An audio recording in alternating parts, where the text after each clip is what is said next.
What's up, chat?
Figure out where that sound was coming from. It's over.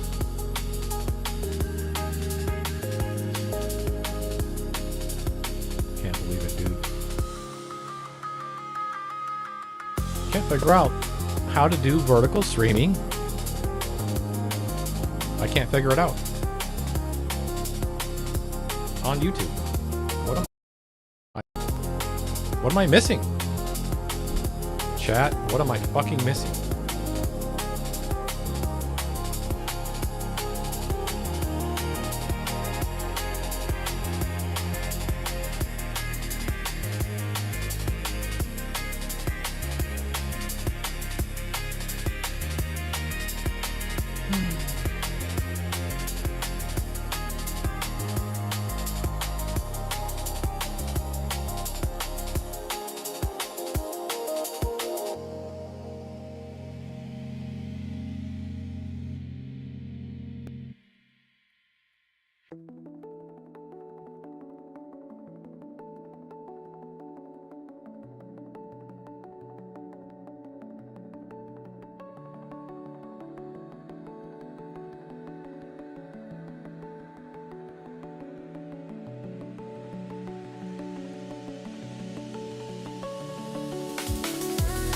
From the Persian Gulf and to treat any nation's support for U.S. sanctions against Iran. What is happening, chat?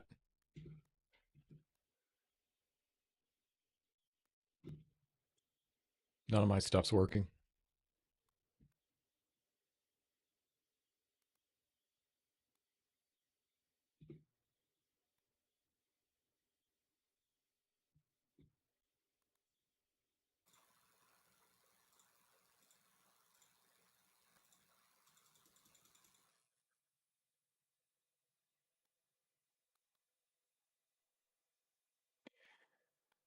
Whatever. As an act of war. We start The the threat show. came ahead of today's announcement by Treasury Secretary Scott Bessent of what the Trump administration is calling an economic D-Day, aimed at completely severing Iran's remaining financial lifelines.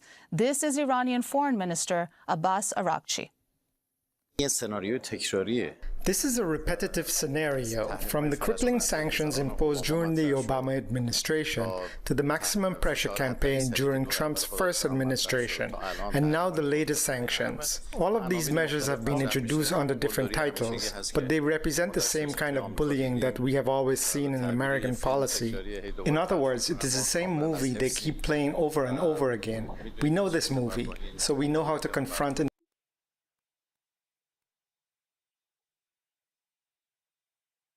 deal with it. On Sunday, Iran's currency, the rial, sank to a record low against the US dollar. The International Monetary Fund now predicts Iran's economy will contract by nearly 5.5% this year. Fuel prices are surging in Iran, something that preceded nationwide protests in 2019 and earlier this year. In Gaza, 2 Palestinian brothers were killed and several others wounded when an Israeli warplane struck a tent sheltering displaced people near Al-Aqsa Hospital earlier today. The attack followed another bloody weekend in Gaza. On Sunday, Israeli forces killed at least 2 Palestinians, including 4-year-old Mohammed Abdel Salam Taha. Separately, a girl was injured by Israeli fire on Sunday in a camp north of Khan Yunis. According to Palestinian officials, Israel has violated the U.S.-brokered so-called ceasefire agreement nearly 4,400 times since it took effect in October. This is Abu Ahmed, a displaced Palestinian who was sheltering close to a building that was blown up by Israel on Sunday. There is no ceasefire. There is nothing. There is nothing. Our lives are destroyed. Our youth are destroyed. What can we do? We want solutions. We want to live in peace. This does not make sense. This does not make sense. It's true these things are happening to other people, but I am also human. I see these things. People torn into pieces. We die. Our morale is destroyed. Meanwhile, Israel's government has warned it may further intensify its attacks after several kites landed in an illegal Israeli settlement on Gaza's border. Palestinian officials said the kites were flown by children, were made of paper, and posed no threat. But Israeli Defense Minister Israel Katz accused Hamas of launching attacks, calling the use of kites an act of war. What? Israel's far-right National Security Minister Itamar Ben-Gvir has posted video on social media celebrating the construction of gallows where Palestinians will be hanged. This is the facility. In this place, the terrorists will be executed. A hanging rope, viewing chambers where the crime victims will be able to come and watch, like in the United States, by the way. And we are fulfilling what we promised. Look, there were those who ridiculed. There were those who giggled. This place is starting to be built. The facility is being built. In March, Israeli lawmakers passed a law mandating death by hanging for Palestinians who are convicted of terrorism offenses. Jewish Israelis will not face the same punishment for similar crimes. In 2008, Ben-Gvir himself was convicted by a court in Jerusalem of incitement to racism and supporting a terrorist organization. Diplomats from Syria and Israel held U.S.-brokered talks in Jordan on Sunday aimed at easing tensions following repeated Israeli attacks, including airstrikes on a major Syrian Air Force airbase. They were the first talks between the two countries in several months, coming after Israel on Saturday struck a civilian vehicle on the outskirts of Damascus. Israel said it had targeted a, quote, terrorist in the deadly drone strike, which left several bystanders wounded. This comes as Israel continues to occupy Syria's Golan Heights, which it seized in the 1967 war, as well as more territory in southwest Syria it seized after the fall of Bashar al-Assad. In Canada, Prime Minister Mark Carney has announced retaliatory tariffs on U.S. imports after talks collapsed without a deal on Friday. On Saturday, the U.S. slapped 50% tariffs on around $20 billion worth of imports from Canada. In response, Carney announced tariffs on $20 billion of U.S. products beginning on September 8th. Carney spoke to reporters on Saturday. Why does it feel like today Mark Carney is going to war, trade war? The tone. Because we were attacked. Like, you're at war when you get attacked. We got attacked. The U.S. put 50%. We waited until the United States decided to actually implement these so-called 338 tariffs. That's fine. We'll have more on the U.S.-Canada trade war after headlines, when we'll speak with Avi Lewis, the leader of the New Democratic Party in Canada, and Lori Wallach of the American Economic Liberties Project. In New York, a federal judge has struck down a Trump administration ban on issuing visas to immigrants from 75 countries. When the policy was enacted in January, the State Department claimed, without evidence, that people from those nations are likely to receive public benefits after arriving in the U.S. Among the countries targeted were Afghanistan, Brazil, the Democratic Republic of Congo, Iran, Iraq, Nigeria, Somalia, Sudan, and Yemen. In her ruling, U.S. District Judge Jeanette Vargas said Trump's measure was, quote, patently unlawful and violated federal immigration law by discriminating on the basis of nationality. In Texas, calls are mounting to shut down the South Texas Family Residential Center in Dilley, where it's estimated more than 100 children are being detained by ICE. This comes after a 5-year-old boy, identified as Liam Tadeo, and his father were taken by ICE on their way to a child's soccer game in Austin last week. Journalist Lidia Terrazas of Univision posted a video on social media showing Liam crying and his father handcuffed as they're escorted into a vehicle. The arrest happened just days before Liam was set to start kindergarten. This is Texas Democratic Congressmember Greg Casar. ICE just arrested a 5-year-old boy on his way to a soccer game in my home city of Austin, Texas. His name, just like the name of the little boy from Minnesota, is Liam. And Liam should be starting kindergarten this week. But instead, he's sitting in a trailer prison right now in Dilley, Texas. Texas Democratic Congressmember Joaquin Castro said ICE denied his request to visit Liam and his father at the ICE camp. Castro said afterwards, quote, his detention is another devastating example of why Dilley must be shut down and why our government must end the detention of children and families. I have seen firsthand the conditions that children and families are being subjected to at Dilley, and no child should be held there. Dilley is run by the for-profit prison company Core Civic. More than 160 people have been deported to Haiti as the Trump administration begins to round up immigrants following the end of TPS, temporary protected status. It was the first deportation flight to Haiti after the Supreme Court greenlit the Trump administration's termination of TPS for an estimated 350,000 Haitians. The plane landed in the northern Haitian city of Cap-Haïtien Thursday. The country's main international airport in Port-au-Prince has been deemed too dangerous due to gang violence and growing political instability. Many of those deported last week were TPS holders and had been living and working in the U.S. since 2010. In related news, a U.S. Navy sailor who is on his 9th month of deployment aboard the USS Abraham Lincoln said his father has been detained by ICE. Joshua Aviles said he'd received a call this weekend notifying him of his father's arrest. Luis Manuel Aviles was taken into custody during a traffic stop in Key West, Florida. His wife said he's a handyman with a valid U.S. work permit. Aviles is originally from Nicaragua and has lived in the U.S. for nearly 20 years. His son Joshua said on social media, quote, this is heartbreaking for me. I don't know how I can mentally continue working 12-plus hour days, knowing that my dad is somewhere, possibly being treated like a criminal. My dad's only crime was coming to this country to give my siblings and me a better life. Tyson Foods, the largest meatpacking and processing company in the U.S., has shuttered 2 of its facilities in Illinois and Utah, laying off more than 3,000 workers. The company said in a release earlier this month that it'd be closing its Joslyn, Illinois and Eagle Mountain, Utah facilities, claiming, quote, one of the most historic cattle shortages the country has ever experienced, as the reason for the move. About 2,500 Tyson employees were impacted in Illinois alone due to the sudden closure of the plant. Workers and supporters held a rally in Jocelyn Friday in protest of the mass layoffs. They're demanding the facility be reopened, as well as 6 months of full compensation and benefits for workers who've been left jobless. This comes as Tyson Foods CEO and President Donnie King made over $34 million in 2025, according to the Securities and Exchange Commission. In northwest Indiana, thousands of homes remain without power nearly 2 weeks after high winds and torrential rain knocked down trees and power lines, leaving behind flooded basements and roads. More than 1/3 homes and businesses were affected by the storm. This is Desmond Pompey, a resident of hard-hit Gary, Indiana, where over 1 in 3 residents lived in poverty even before the disaster. And these are all the things that people take for granted. The basic things as far as like power, taking a shower, flushing your toilet, anything of that nature like that. Dude. So we really under siege, and I hope they just take care of the situation. I've been to Gary.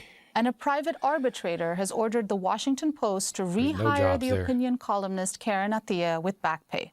Attiah was fired last fall over comments she made about the death of conservative activist Charlie Kirk. Her termination came as the Washington Post laid off more than 300 journalists, dismantling its sports, local news, and international coverage, all under the ownership of billionaire Amazon founder Jeff Bezos. That followed Amazon's $1 million donation to President Trump's inaugural fund. Karen Attiah spoke to Democracy Now! In February. The reason why this is an international news story, I think the Washington Post stands for a lot more than just a media company. It stands for a lot more than even just journalism, I would say. For a lot of people around the world, they're looking at the Washington Post as a proxy and a bellwether for what's happening to America and democracy. And those are some of the headlines. This is Democracy Now!, democracynow.org, The War and Peace Report. I'm Anjali Kamath. Amy Goodman will be back later.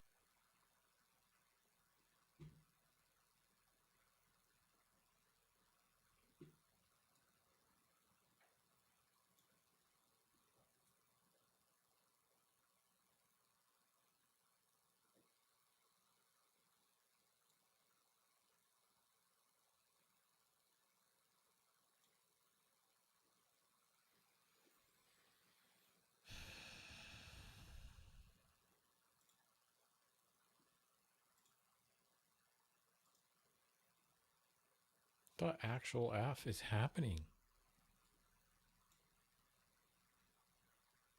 What's up, y'all? Welcome to the show. Happy Monday. Hope everybody out there is having a great day so far. In just a second, we have some catastrophic Iran war updates. Oh, no. So apparently, 15 U.S. military bases are completely cooked. They're done. They're destroyed. And they've been trying to keep this information from us and lying about how, like, we have Iran on the ropes. We're destroying them. They're actually close to giving up. Meanwhile, 15 of our bases are donezo. So we'll talk about that. We also have Trump panics as he delivers a rally speech and somebody in the crowd calls him a pedophile. It is all coming unglued. I mean, this is now like a regular occurrence when he actually goes in front of real people. Like, somebody's going to call him a pedophile. Why? Because he's in the Epstein files over 1 million times, and people know that.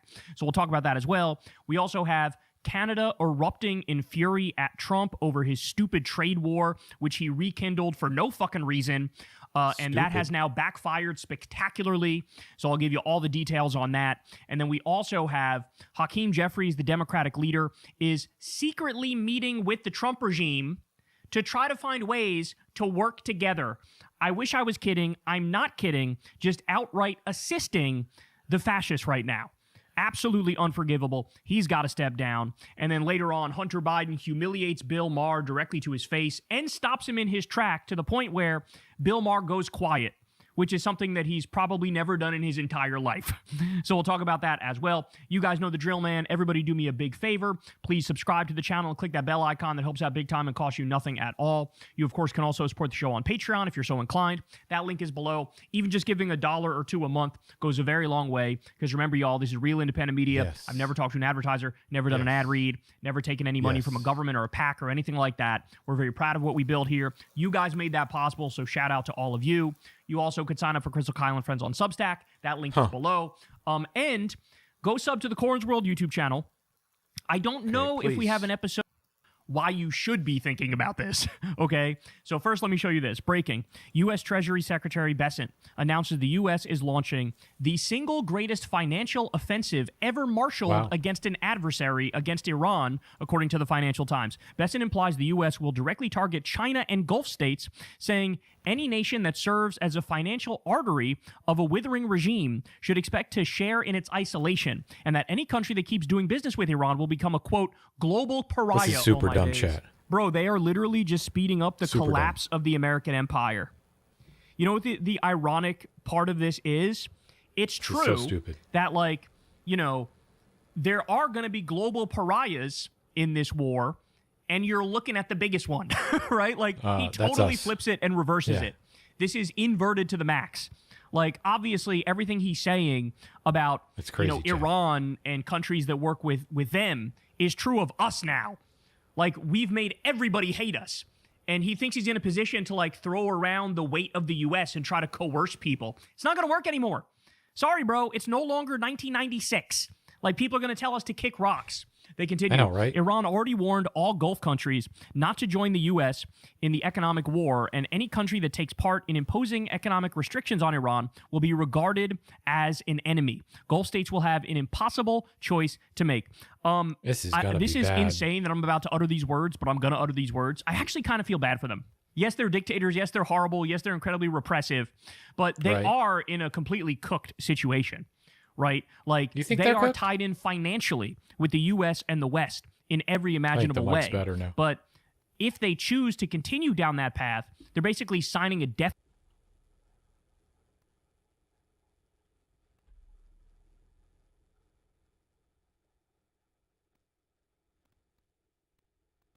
Well, geez. Warrant where Iran says, you're done. We're going to destroy all of your oil infrastructure, your gas infrastructure, your entire economy. Nobody's going to want to go there. It's like, you know, the playground for the top 1%. Some of these countries, they're going to destroy that. So the real estate market is going to be barbecue chicken. Really? Okay. Too bad the barbecue chicken is going to make all the rich guys buy up the shit. They're going to have no way of functioning as governments if they double down on the relationship with the West. And then, of course, we've abandoned them. We've made them targets. We know that they've felt the brunt of this war. Right. We don't care. You know, we go out there and we berate them a little bit. Again, what we're witnessing and what we're living through is the rapid collapse of an empire. I mean, it is not slow. It is fast relative to all these other empires throughout history.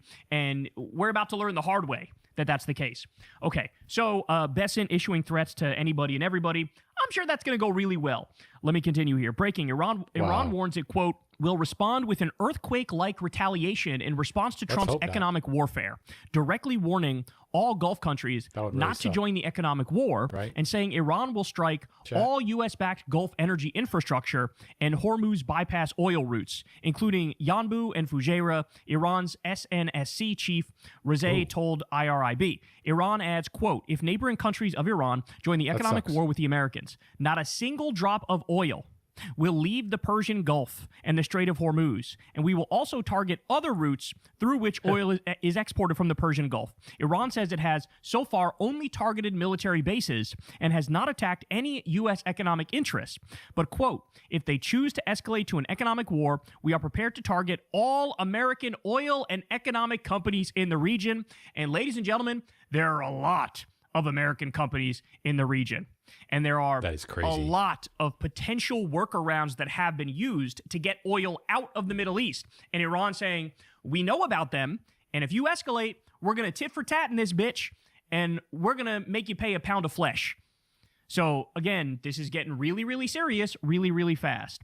How about this one? It is. Breaking. Iran's IRGC has successfully shut down a UK power plant for 4 days in an unprecedented cyber attack believed to be the first time Iranian-affiliated hackers have successfully shut down a UK facility of this kind, according to The Telegraph. The UK warns businesses should be prepared to protect themselves against cyber attacks without needing the option of paying ransoms, because the UK could be targeted at scale if it were to become involved in an international conflict like Iran. So this thing is spiraling out of control, y'all. It is spiraling out of control. Everybody knows it's spiraling out of control. We're led by the dumbest motherfuckers alive, and I don't know if there's any hope of getting the genie back in the bottle.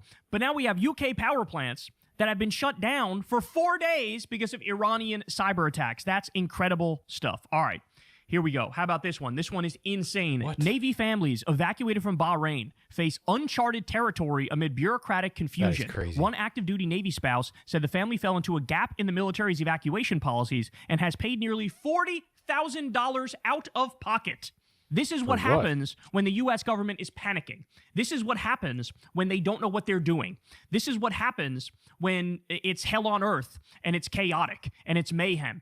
Just like what we've seen with the USS Lincoln and with these other ships. There was a U.S. ship that was out of power sitting in the South China Sea in 100-degree weather for 4 straight days. Okay? You know the story of the USS Lincoln. I mean, people aboard that ship, they were on the brink of mutiny. You had 6 people jumping overboard. And now we know the situation is no better on land. It is no better on land. Imagine paying $40,000 out of pocket because your government failed at doing the most basic shit. All right, more. This is probably the biggest one of the day, y'all. Dropsite News says, MS Now security analyst says U.S. has likely permanently lost access to at least 15 of its Persian Gulf bases. Permanently lost access to 15 of our Middle East bases. We have 1,000. My days. They have been hiding this from us every single step of the way, as we told you they would. 15. They're hiding the wounded, they're hiding the dead, and they're hiding just how severely we've been obliterated in this war by a country that's significantly less powerful on paper than we are. They say, in my judgment, the U.S. armed forces have probably permanently lost access to 15 Persian Gulf bases. Iran now poised to control access to the Gulf states. U.S. will have to negotiate new access in Western Saudi Arabia, Israel, and Southern Europe. Wow. Oh, my days. Compare... Huh? What happened? What's up, y'all? Welcome. War crimes, Pete Kegsbreath, coming from Donald Trump. They're ready. Iran is on the brink of disaster. They want to give up. They're begging for talks, and we're destroying them. They don't even have a military left. We've destroyed everything. Meanwhile, they totally destroyed our radar in the region. Did you destroy their computers? Blind. Okay. They've taken out a number of our planes. There's over 700 injuries among our troops. Our supply lines have completely broken down, and now we learned 15 of our military bases are donezo. This is a humiliating and historic defeat of epic proportions that will go down in the history books. Iran is literally writing history right now, right in front of our eyes.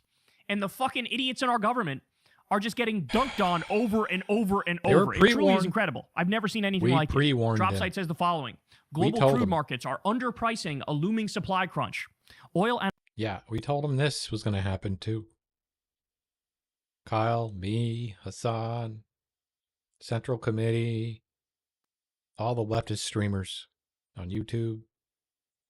Analytics from Vortexa says markets have, quote, barely noticed a sharp tightening in physical crude supply. Crude on the water has collapsed by about 200 million barrels in 4 weeks, a drawdown 95% larger than the one after the war began in March, senior analyst Rohit Rathod wrote. Seaborne exports from Iran, Russia, Saudi Arabia, and the U.S. fell to about 12 million barrels a day, a record low, and a 5 million barrel drop in a month. Iranian exports fell to near zero after the U.S. reimposed its blockade. Saudi flows dropped amid Hormuz and Bab el-Mandeb escalation. That is and crazy. Russian exports kept suffering Ukrainian drone strikes. Vortexa says prices are lagging the physical tightness, a gap likely to close, quote, not in a direction that will be comfortable for crude buyers. So, in other words, the market is not acting rationally based on the actual physical shortage of supply. And the market is acting like we don't have a physical shortage. Well, eventually, as I always say, reality always catches up. And we're on the brink of that bitch catching right up. Right about that. The U.S. has just 41 days of crude oil inventory left, the lowest level in half a century. So now you're talking about even like national, it's so low, there's now national security concerns. And as I always tell you, It's below I don't know 82 how many levels. tricks we have left. That's crazy. I don't know how many ways we can continue to pull the rabbit out of the hat and avoid the worst case scenario, which is skyrocketing oil and gas prices, which It's is still going down. trucking becoming more expensive, grocery prices getting way more expensive, gas prices getting way more expensive. What? I don't know how many more tricks we have. Is it possible that we're looking at $5 a gallon gasoline, $6 a gallon gasoline? All that's possible. And Iran is now turning the screws, knowing that we are in no position to try to hold our ground, that basically we need to give them everything they're demanding in a negotiation. We need to give it to them. They know that. Of course. And they're not going to relinquish, not anytime soon. So just incredible, incredible stuff.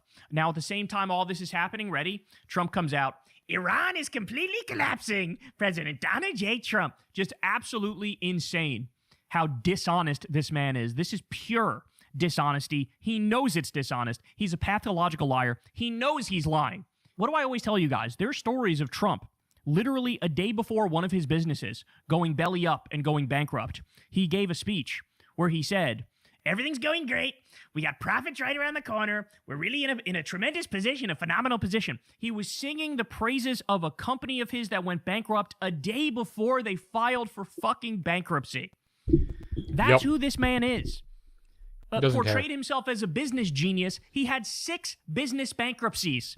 Okay? He was born with a silver spoon in his mouth because of his daddy being worth hundreds of millions of dollars. Think of all the shit. You know, he couldn't make a fucking casino profitable. Do you have any idea how hard it is to fuck up the casino business? People literally just come and give you money for free.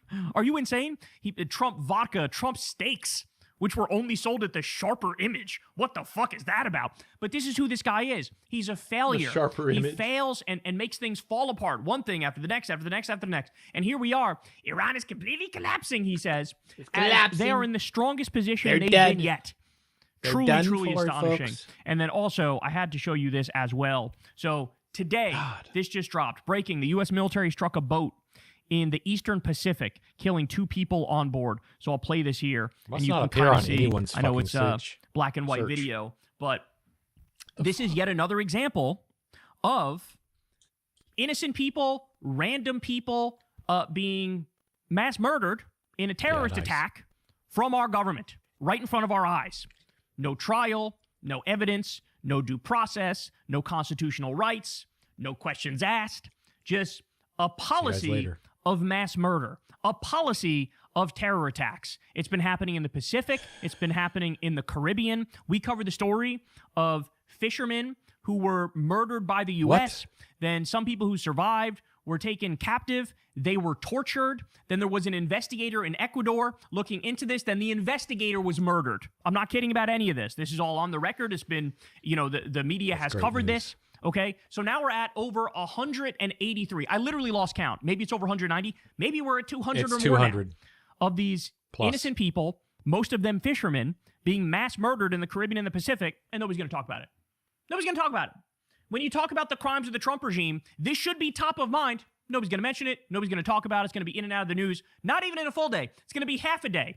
Where you're watching me talk about this, this is like probably the first and last time you're going to hear this. Okay? This was posted after. Probably right. He's probably right about that.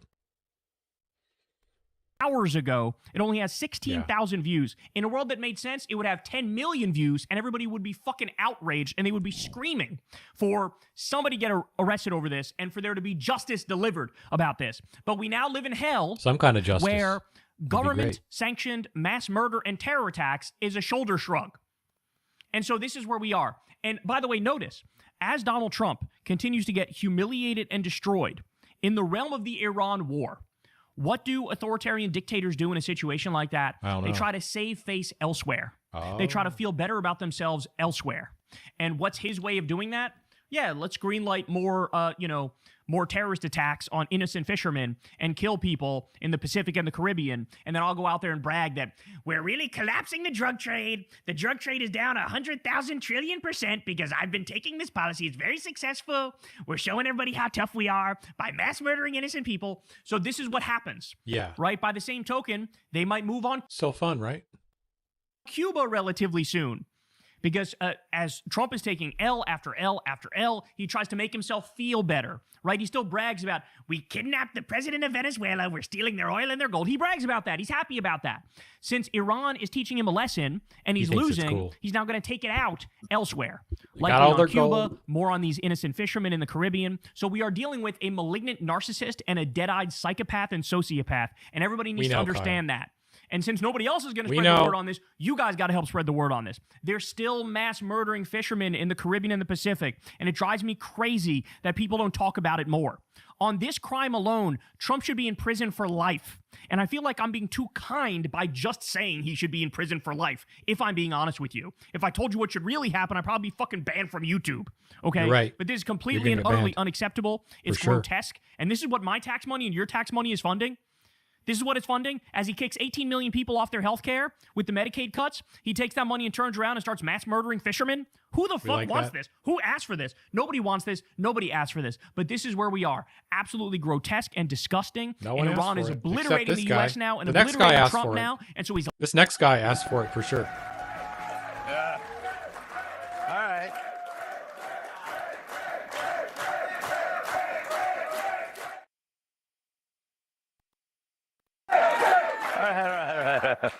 We'll continue that later at my place. Yeah. Good evening, everyone. So yesterday, Bill Clinton turned 80 years old. Oh, shit. He celebrated it surrounded by all the people he loves and Hillary. Thought this was nice to celebrate. He unwrapped an intern. That's kind of funny. And when it came time to blow out the candles, he made a wish, but to his chagrin, Hillary was still breathing. True. As his sexual misconduct probe heats up, FBI agents served Eric Swalwell with a search warrant and seized his cell phone. Eric, of course, responded to the confrontation just as you'd expect, with an erection. Oh, God. Former comedian Kathy Griffin says she was hurt that Rosie O'Donnell didn't invite her on when she was guest hosting Jimmy Kimmel Live. It seems network execs feared if they had them on together, people would think they were watching a rerun of Alien versus Predator. Now, it's true. It's true. A California political candidate is accused of election fraud for listing a dive bar as her home address. In her defense, that's where she spends 23 hours a day.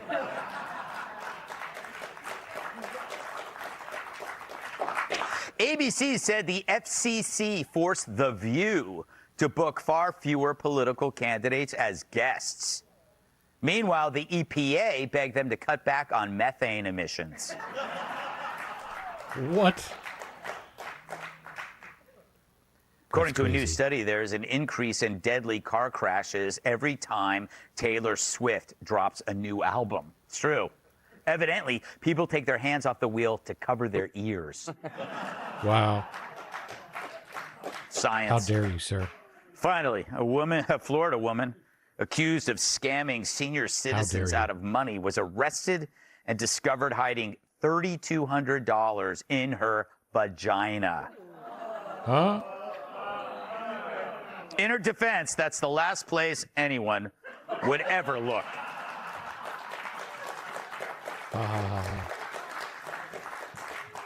It was all small bills, too. All right. So last weekend, thousands flocked to London's Trafalgar Square to mourn the death of a professor. Jason Arday was hailed as the youngest black professor in Cambridge history, highly respected scholar with impressive credentials. Until we found out his resume had more padding than Dylan Mulvaney's bra. He plagiarized tons of academic work, fudged his resume like Dylan crazy. Even press. crazier, he claimed he ran 30 marathons in 35 days, some with a broken leg.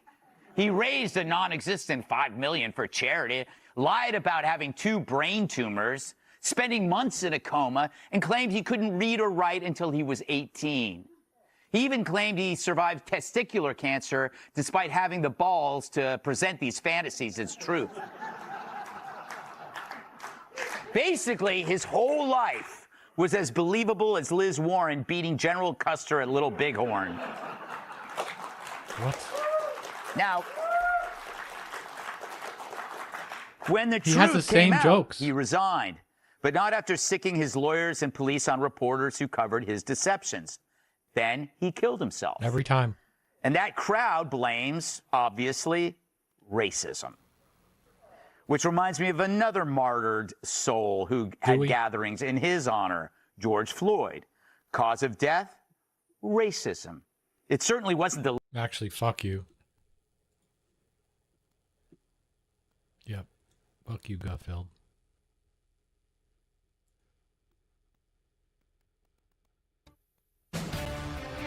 Here's some more bullshit.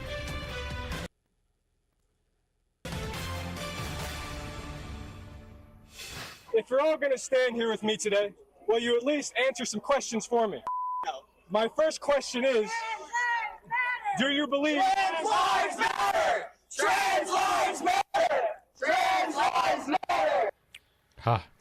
Boy, loser. Glad we're not there. All right, trans activists and Sophie Cunningham supporters squared off ahead of tonight's Indiana Fever and New York Liberty game, and Outkick was there to cover all that action.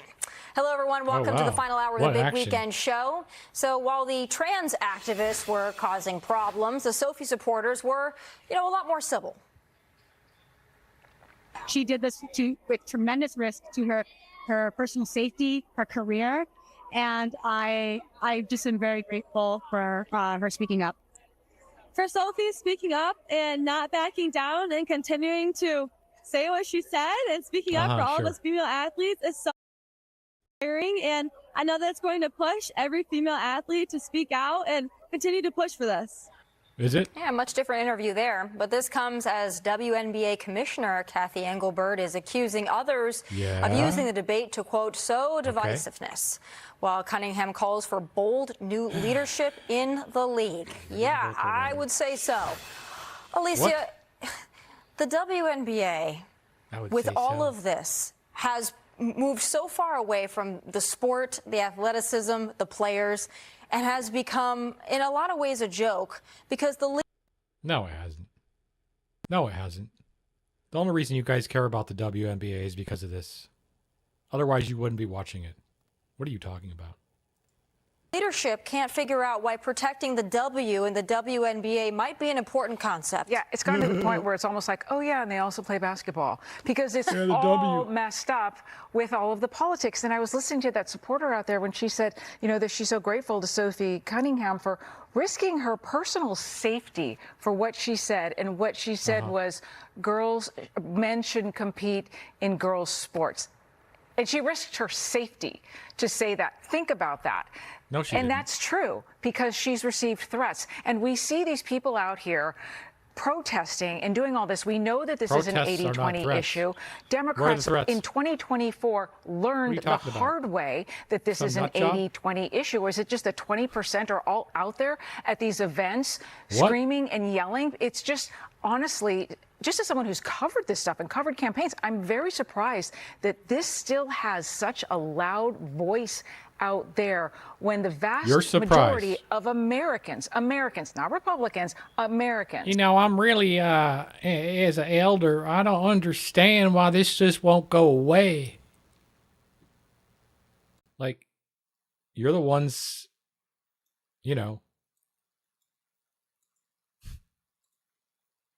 pushing this agenda.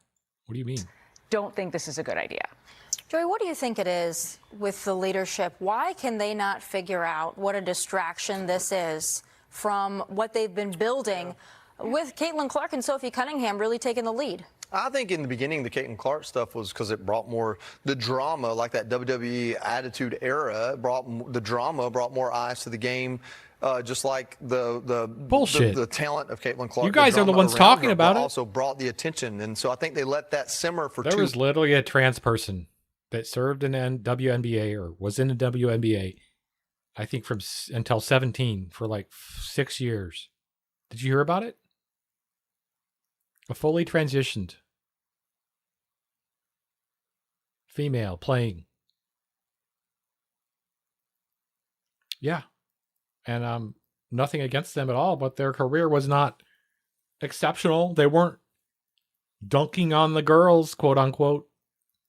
So these arguments are so fucking stupid. So tired of it. Ennis Cantor freedom. Ennis Cantor. Now they're going to just talk about this guy Ennis. What a fucking long dork. And then it got too personal, and then people made it about race and all these other things. I'll go back to, as it Engelbert? What? Y'all made it about what it's about. It's about talking shit about one sect of people because you don't like them. Said that people are using this to sow division. Sophie Cunningham answered a question. You are. And left it alone. Coaches wore stupid T-shirts. Her own coach couldn't have her back. Like, it cascaded within her ranks. Why will you have her back? Sophie Cunningham, not by outside groups. It cascaded within the WNBA because I guess a bunch of them have thought about being trans and wanted to make sure that their life mattered. I don't know why they're so passionate about it, but that's the best I can do. So there's weak leadership, and then there are people who are in positions that aren't leaders, and that's what this seems like. Yeah. Well, the Kathy Engelbert, the WNBA commissioner, is not looking out for her players. It's that simple. If her players are getting hurt, you have to stand up and figure out why the players in the league that she's supposed to be the... Are you kidding me right now? Such a bullshit argument. They have nothing. The commissioner of are getting hurt. Instead, Fox she comes doesn't out caring anything, more about her image, her woke image, than she does about the actual players who are working for her. By the way, that's not just me saying it. That's what Sophie is actually saying. Sophie is saying she seems to care more about her own image than she does about the safety of her players. She also says that position, the commissioner's position, could be open by the end of the season. And I think she cares about her players and doesn't give a. She goes on. Sounds like she doesn't give a shit about her bigoted fucking views. About her own image than the safety of her players. She's not going to be the commissioner much longer. Yeah, nor should she be. It's the safety of your players, but it's also just, to me, the integrity of the league itself. Alicia, I just keep going back to how ridiculous it is that the concept that the women's national basketball, that they don't know what a woman is, first of all. They have to meet and convene on that, number one. But they can't figure out that the very existence of their league is greatly threatened by the concept of letting men play in it. Yeah, and then we also had two former professional basketball players, men, who actually said, okay, then fine. I'm going to play, that I'm going to put myself out there. And that it took them to make like an even bigger point of how absolutely ridiculous this is. But yes, the W in the WNBA. What about these young basketball players, these girls who are out there and they were watching what was happening here and thinking, I'm going to do that one day. I'm going to go out there. And now they're watching this. Look, this issue's settled. The president is the president of the United States of America right now, largely because of this issue. You can continue to litigate it in the public sphere like this as a business and drive yourself into bankruptcy if you want to. Americans have said what they think about it pretty loudly and pretty monolithically. It's a very small percentage that see it otherwise. That just happens to be that same small percentage gets good funding to make signs and show up and yell. Not true. What's odd to me as well is you see these supporters of Sophie Cunningham showing up. They are polite. They are civil. They are respectful. Yes. They are not hateful. They answer the questions, not about being hateful towards anybody, but about the integrity of the game, and they appreciate Sophie for standing up for them. And then on the other side, you have these screaming banshees, many of them who are not young women, by the way. In fact, I don't think I saw any young women out there protesting for trans lives or all these things that they're doing, making absolute fools of themselves, hissing and cawing and all these things that our poor Outkick reporter that's out there dealing with it. I mean, what a contrast. By the way, that contrast is not just happening outside; it's happening inside. Exactly. Remember the people that were poor wearing the people. shirts, You have to the report mother on and the some daughter, trans. and Mother and the daughter. they were forced to cover it up, and Fucking bigoted the pieces things of that are shit. said to these people. I mean, The big weekend it's show. It's very simple, as you say. You just look at the quality of the people on either side, and it's clear in my eyes who the winner of that game The is. quality of the people on either side. Yeah, just look at them, guys. Who can stand to look at that? Oh my God. It's the same shit they used to use back when they were talking about gay folk, back when they were talking about black folk. Yep. That are emulating Charlie Kirk when it comes to public Yes. discourse and how to Yes. approach people Yes. and be respectful and have grace in your heart, but stand strong in your Huh? convictions. And the others, like Tommy said, are banshees, and I think that's just hilarious. They are banshees, and I would just say, too, for these young women that are out there being so respectful, threatening trans lives, they simply want a sport in which they can play as women together and have their privacy and have their safety put first. And they are owed that, and they deserve that. And they're so graceful the way that they present themselves. So congratulations to you young ladies out there, and thank you to Sophie for continuing to inspire them. All right, still. Be sure to like and subscribe for all the Fox News latest on YouTube and catch Sure, full dude. shows streaming now on Fox 1. I don't think I will.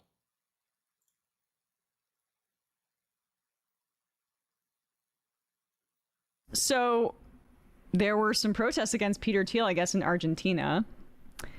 And, you know, He moved there to escape a tax in California that hasn't even passed yet. yeah, right. I mean, maybe he just wants to be closer to Javier It's more of like Milei. a historical thing. Sometimes you do a little Right. flight with his to Austrian South roots. America. Exactly. I was about to say, is he Old-time German or sake. Austrian? It's like You know, I don't know. Hitler was Austrian. right. Well, he's right at home in Argentina, right at home there. Prussia. Yep. And unfortunately, like he and Elon Musk have named their companies in ways that the fact that Tesla is now associated with Elon Musk is such a, It's disgusting.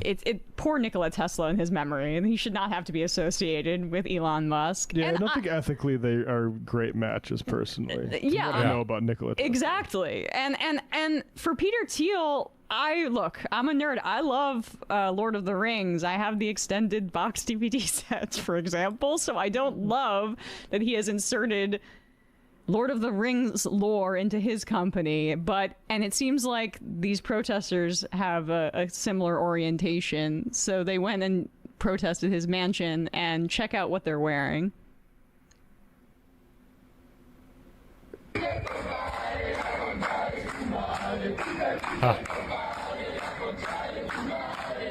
Bunch of Gandalf the Greys. Thou shall not pass.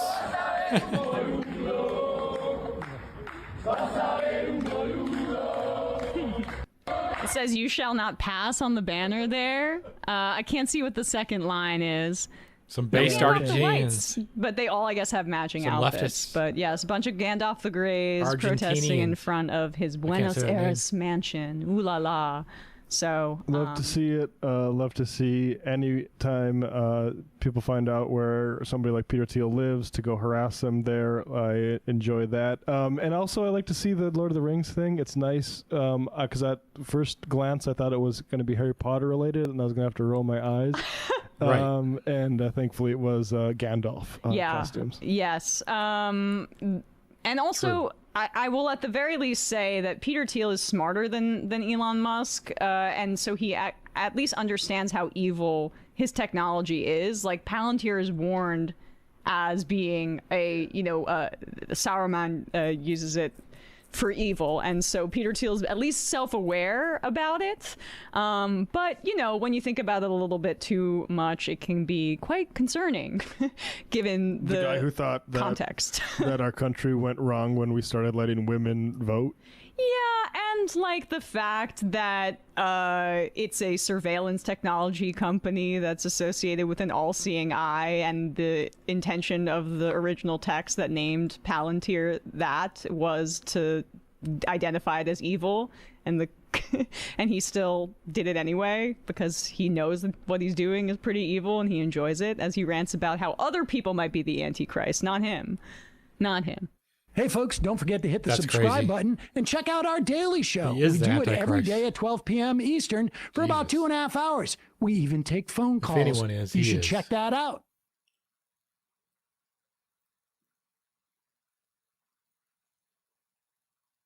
So Bill Maher somehow keeps getting worse and worse and more annoying by the day.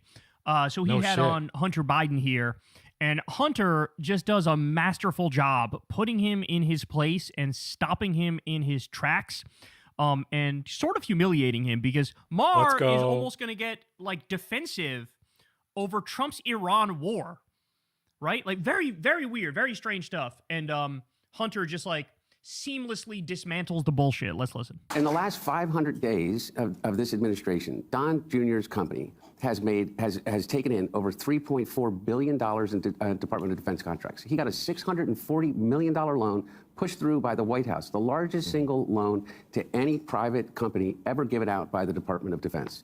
And that's just a fraction of it. Forget about what they've done with cryptocurrency now, which is a bank in which they are able to go and launder their money. It is an abomination. And that doesn't even include what Jared is doing and Ivanka are doing.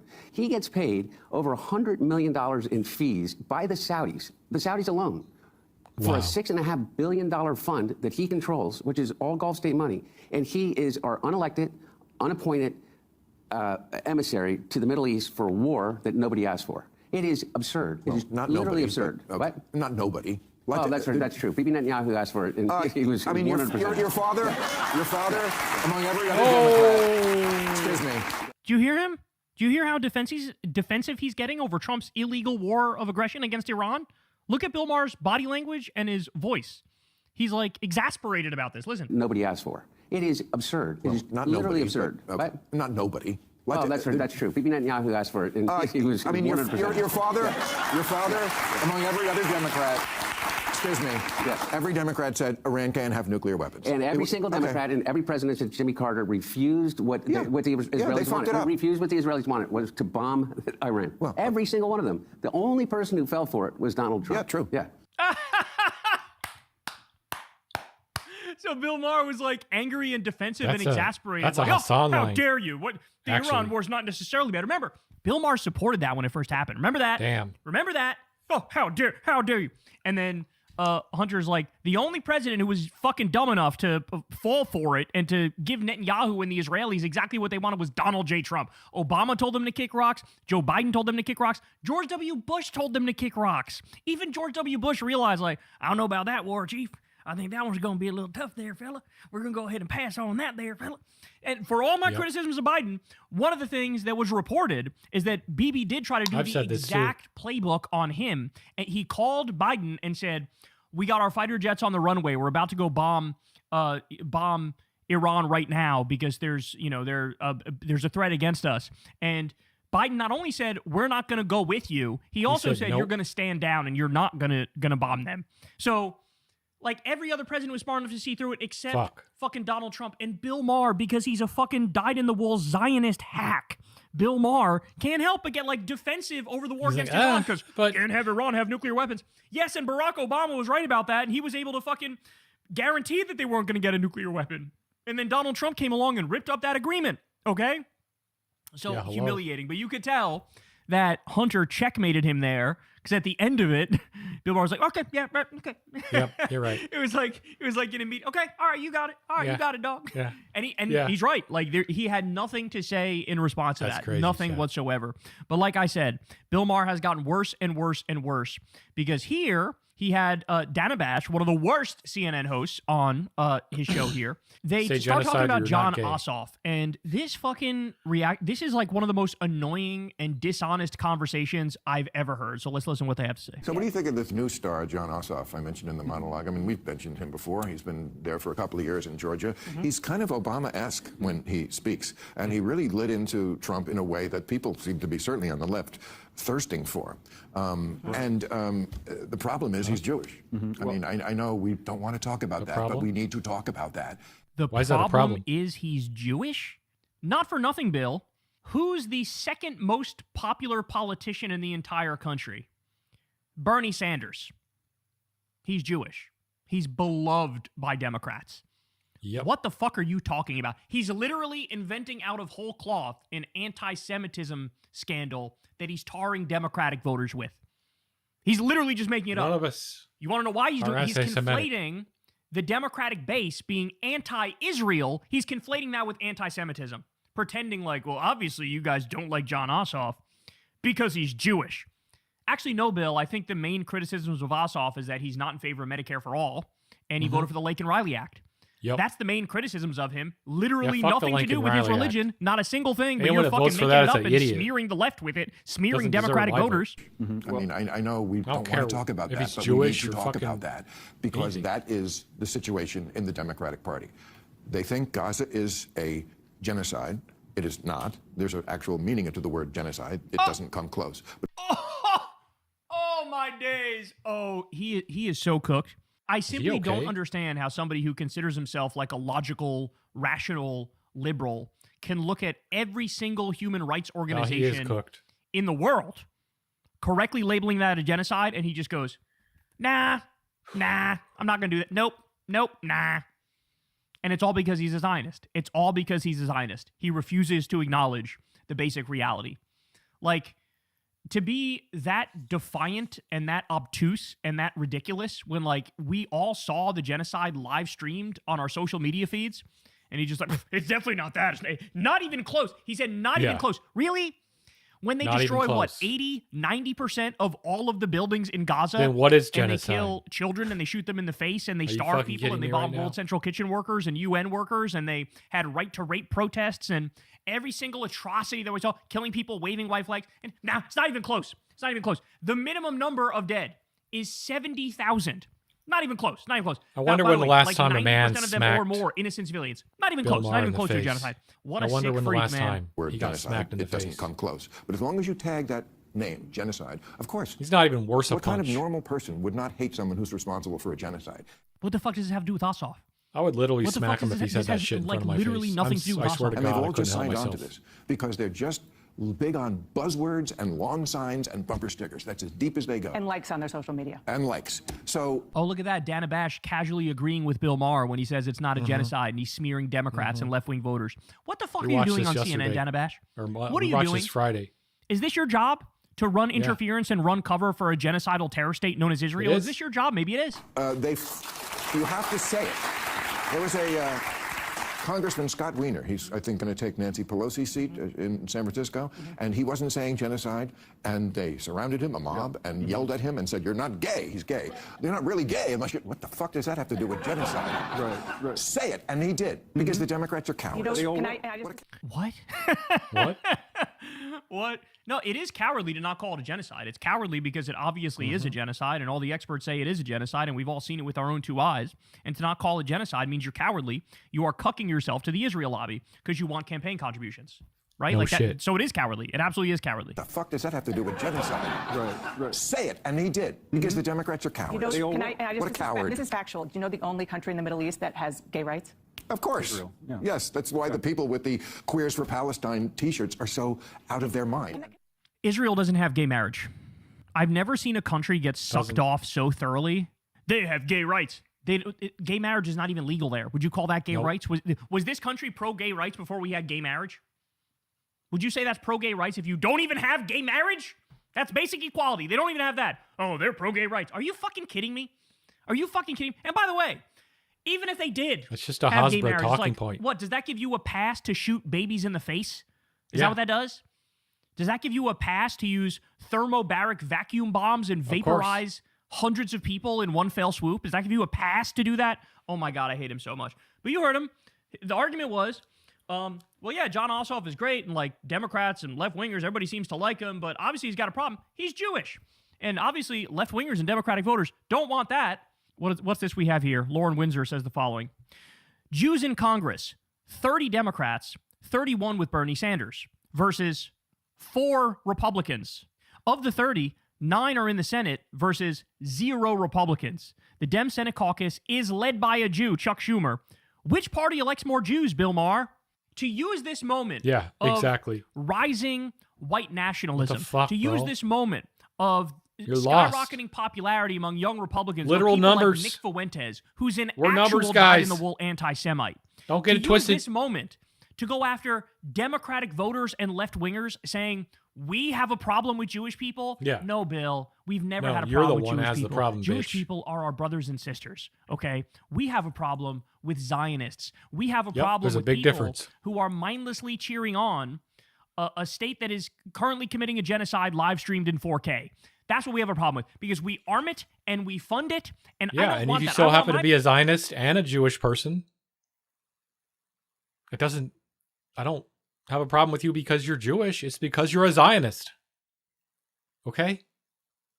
You can be Jewish and not be a Zionist. Hello?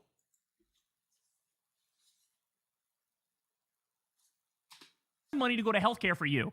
I want my money to go to education for you. I want my money to fix this country. I don't want my money to go to Benjamin Netanyahu being a mass murdering terrorist war criminal. Thank you very much. So just absolutely disgusting. The guy's the worst, man. The guy's the worst. And he's somehow getting, by the day, worse and worse. But shout out to Hunter Biden, who did a phenomenal job there keeping his dumbass in check. Hey, y'all, do me a favor and like and subscribe. It helps out big time in the algorithm. Click the bell as well for notifications when videos drop, and watch that video on screen right now. You know you want to.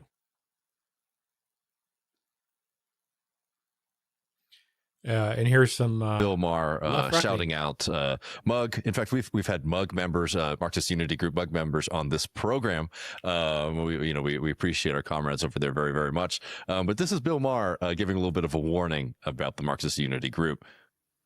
Now the coalition within the DSA, called the Marxist Unity Group, is in ascendance, and I must take them at their word when their words include, our commitment is to the long-term struggle for a fully liberated, classless society, in a word, communism. Let's go. What do they have to do, tweet out, elect more communists? Oh yeah, see, Weaver did that. Yes. Good, I'm glad you're shocked. People got to realize this is going on.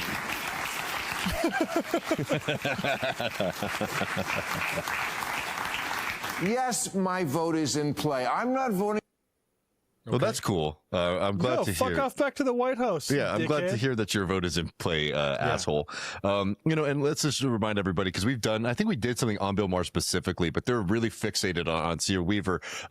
That's somebody who has actively been working to make sure that people can still continue to live in New York City and has been very effective at that. We played on this program some of those early victories that she's played a big role in coming after nasty landlords who have been abusing people for years and years and years on end with very, very little pushback. They'll continue to freak out about the DSA. And it is pretty rich to see this kind of focus on DSA, on Mug, on C.O. Weaver, when, again, we are seeing what we're seeing from the right. To talk about your vote being in play right now, Bill, when we're watching Trump, trying to light the world on fire, when you're watching ICE murder people in the streets, when you're watching, our life expectancy continue to decline in this country, is really rich. And Bill Maher, I don't know if you have like a deep history with Bill, man. I will just say, is somebody who I've always found to be smug and annoying. But it's worth reminding folks that this isn't just like, oh, he got cranky as time went on and turned into a right winger. We have this really excellent old clip of him from his ABC show. Was it Politically Incorrect, I believe? With back in the day, real cast, I must say. We have Whoopi Goldberg, Gene Simmons, Kiss, of course. I kind of remind some of our younger audience about this. People might think he's like, some national New Republic writer. And then Dennis Prager, and of Gene course Simmons. Christopher Hitchens. I just want to remind people of just like the vile anti-communism that is Bill Maher has always advocated for. If we want to play this here, this is from this clip, him talking with Christopher Hitchens about the Vietnam War, which I would hope at this point, and this is like 91, 92 maybe when this conversation happened, that everybody understood at that point that the Vietnam War was 20 a years tremendous, devastating, not just mistake, an atrocity, a stain on humanity. But no, yeah, we have Bill Maher still then and still today arguing that it was probably a good idea. Let's play this here. Yeah, I actually think this was even later, but yeah, this is Hitchens, because Hitchens, I can just tell by the state of Hitchens, he looks a little bit yeah, you're right. You know, deeper into alcoholism. Here's Hitchens. A term I hope you don't borrow from me. No, he challenged me, and I should say, I was just asking Gene Simmons, what should and should not be done against communists. Well, no, Nelson Mandela was arrested on information given to the South African police by the American Central Intelligence Agency because they were fighting communism. Are you for that?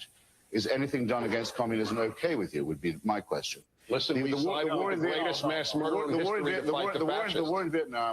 was a war fought by the Vietnamese for independence against the Japanese, against the French, and the United States government made the hideous mistake by lying repeatedly to its own people of inheriting that terrible war, and they threw away the lives of many, many Americans. They lied. They undermined American democracy, and they killed probably 3 million Vietnamese for nothing at all. And Bob Kerrey is being asked. But it wasn't for nothing at all. No, that's what you're wrong. Bob Kerrey was ordered to kill those people. What was it for? It was so that Reagan could stand there and say, tear down this wall. And at that point, the Russians could go, you know what? The Americans have proved to us that they are willing to stand up to the bully. I've heard this argument. If we had not fought Vietnam, Reagan couldn't have had his photo op, and this Cold War would never have ended. Who's the bully in the village? Who's the bully in the village when Bob Kerrey and his friends shoot 13 civilians? Yeah, no one is. Who's the bully there?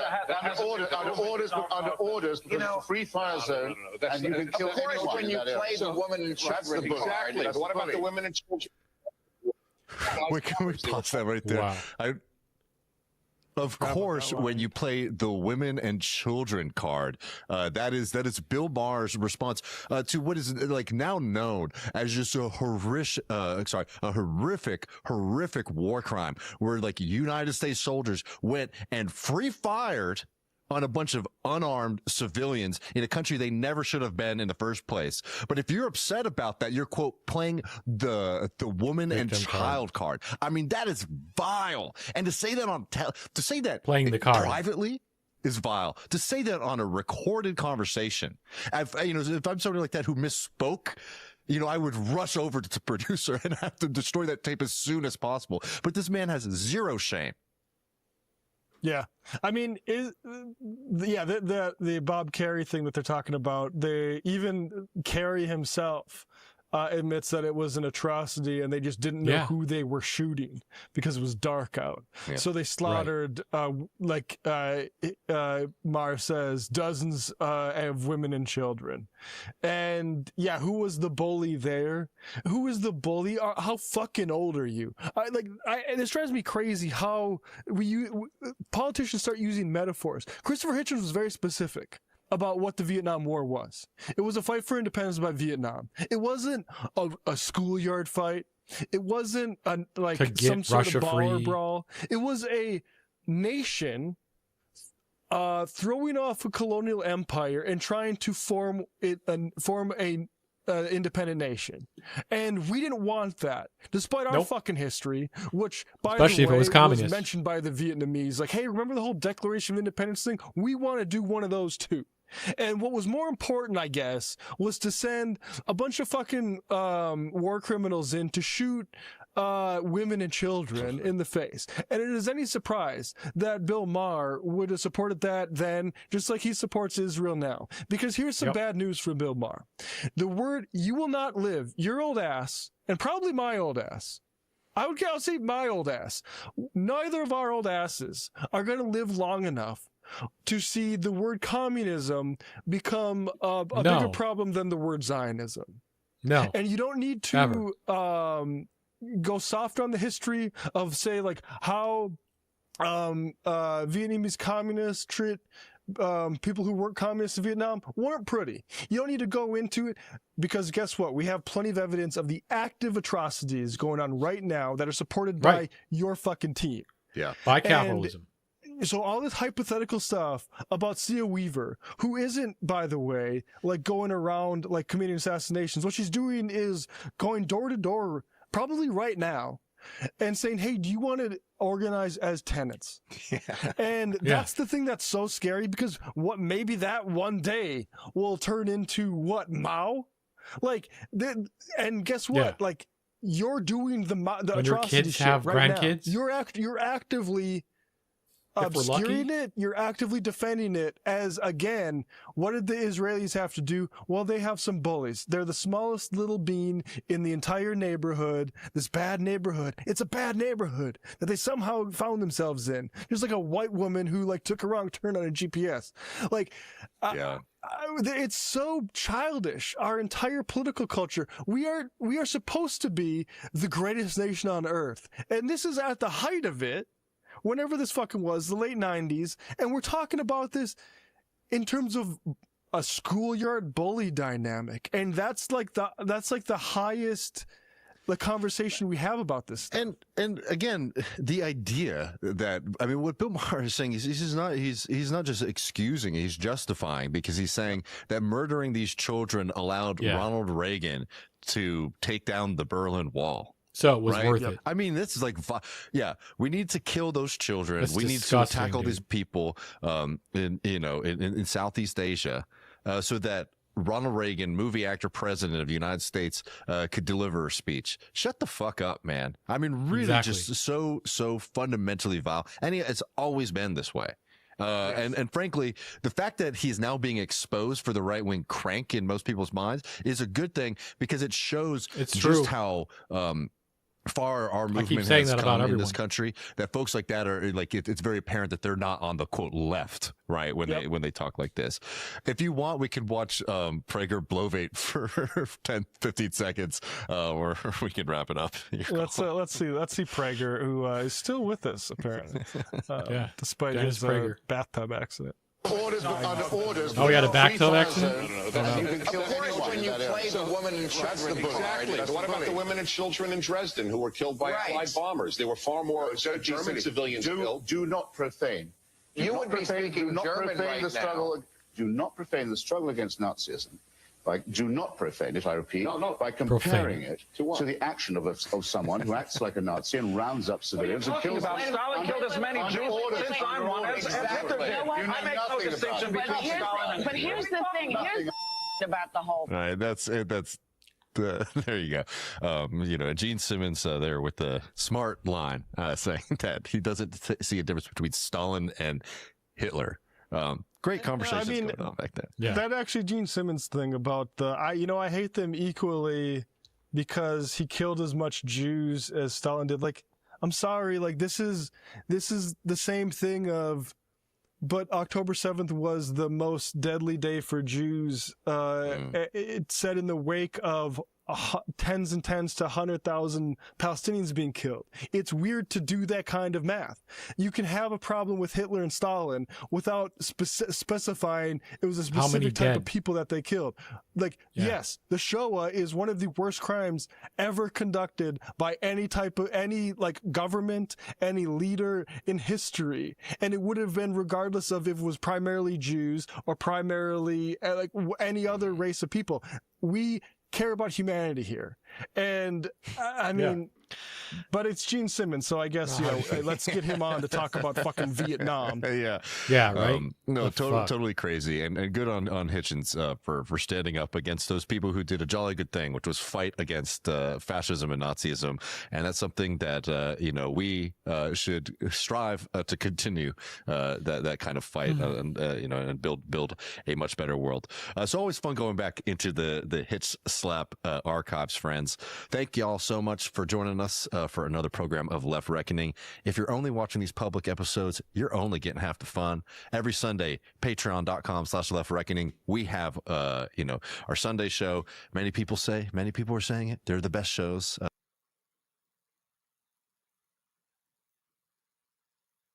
Maybe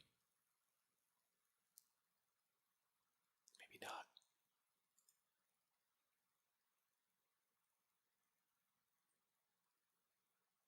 Hello? Here we go, boys. Girls and NBs. That's right. We need it down a little bit.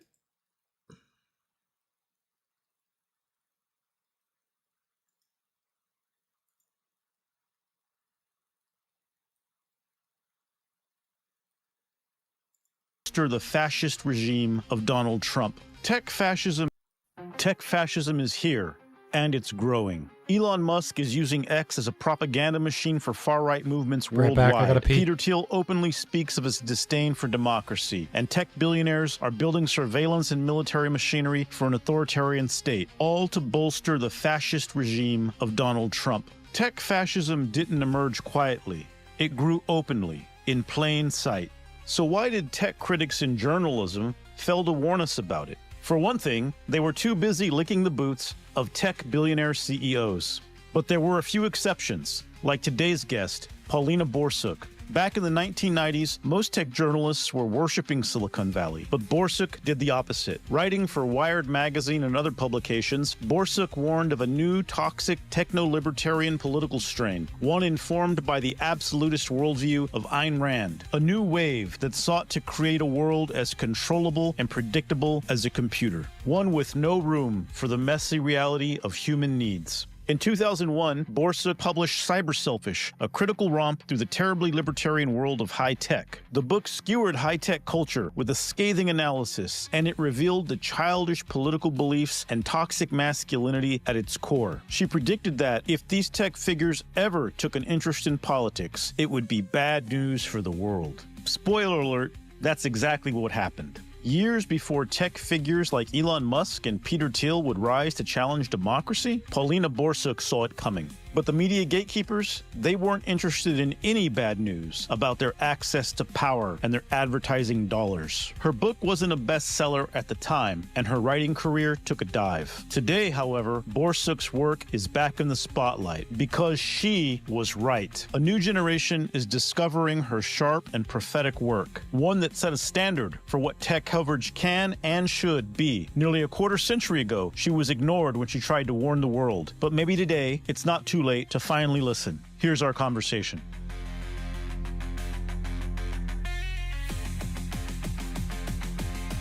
Hey, Paulina, thanks for joining me today. Hi, Gil, my new best friend. So you were an early critic of Silicon Valley. In the 1990s, when many other journalists were sucking up to tech and helping to build this cult of worship around tech CEOs and founders, you took a very different approach, and you tore into them with a scathing critique in your essays and in your book, Cyber Selfish, a critical romp through the terribly libertarian culture of high tech. You described a culture of antisocial, anti-government men with massive egos and superiority complexes, and you warned that this could pose a problem for the rest of us one day. And unfortunately, you turned out to be right. And we're going to get into that.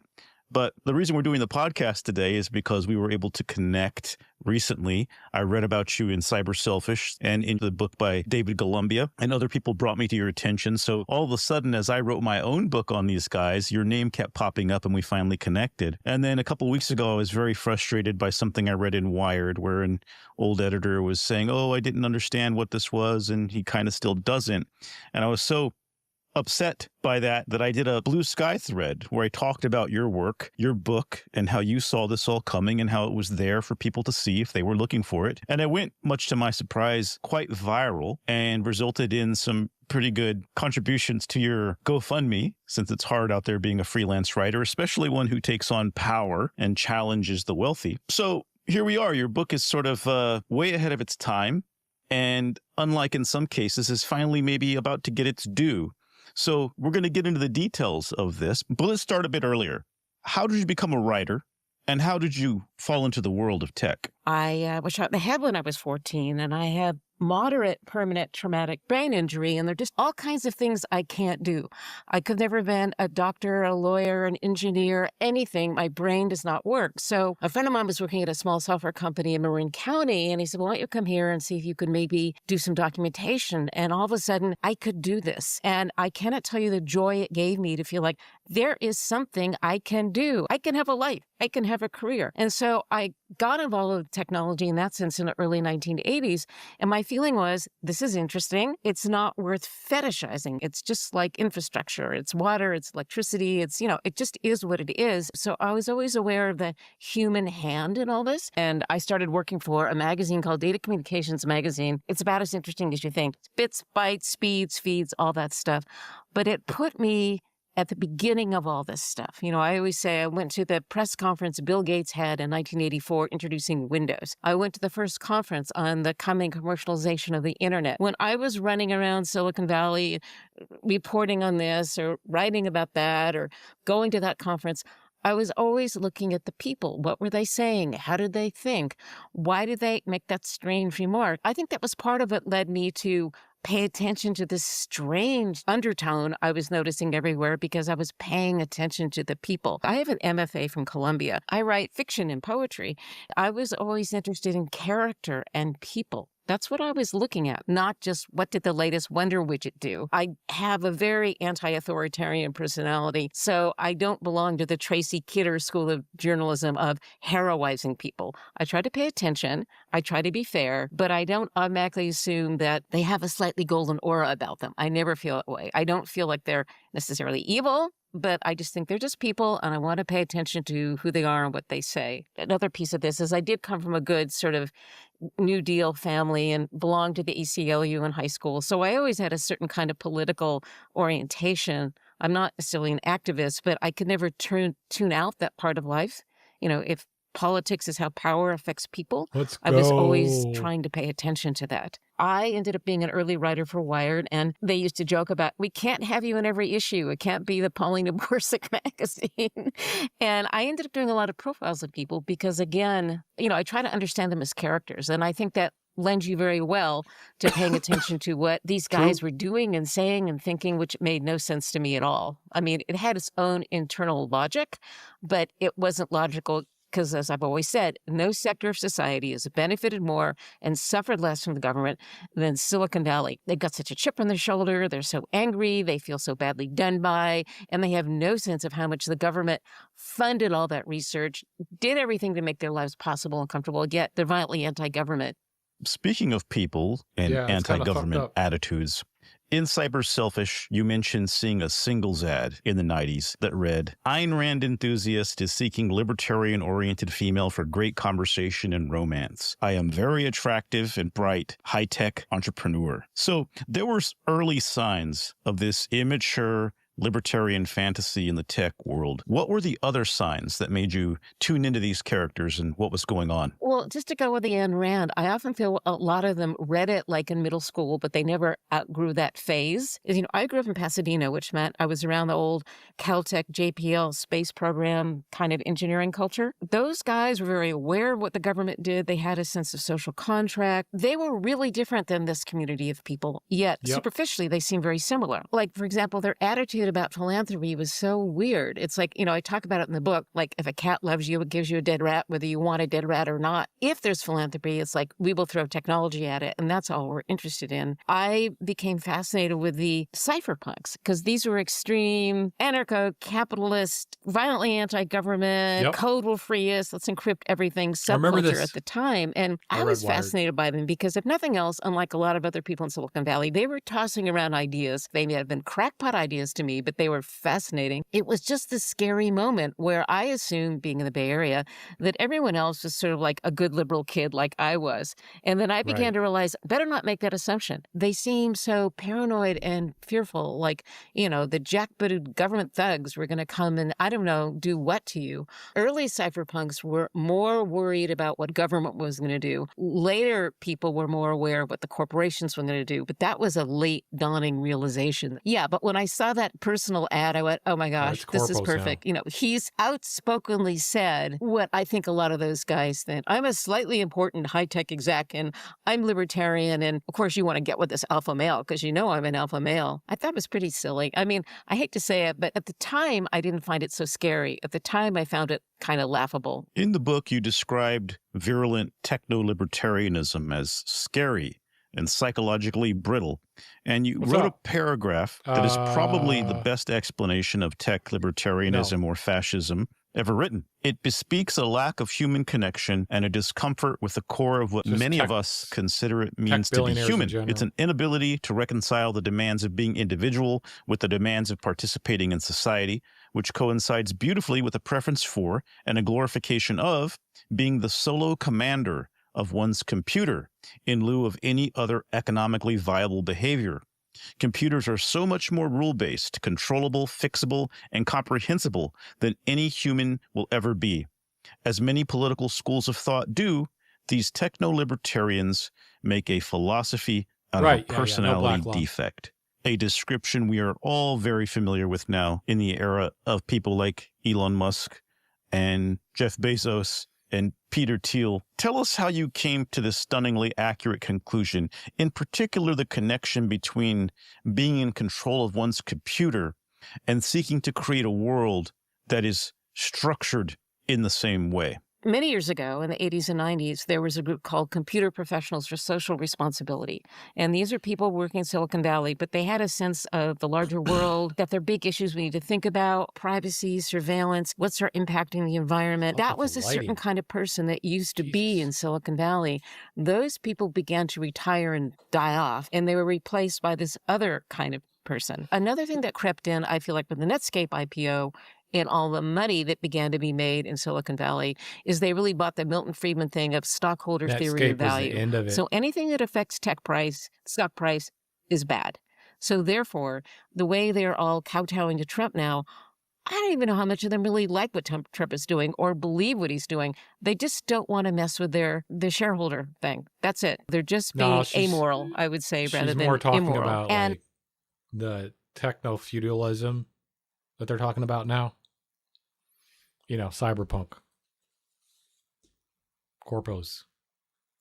A lot of the language of Silicon Valley, you can blame Wired for a lot of this techno-optimism and personal empowerment and, you know, we're new and cool and creative and you're old and dead and in the way. Once money started really pouring in, they were being lauded as like the smartest, coolest, most amazing, wonderful Wired. People that ever existed. And so who would have the strength of character to question that? Nobody, I would say.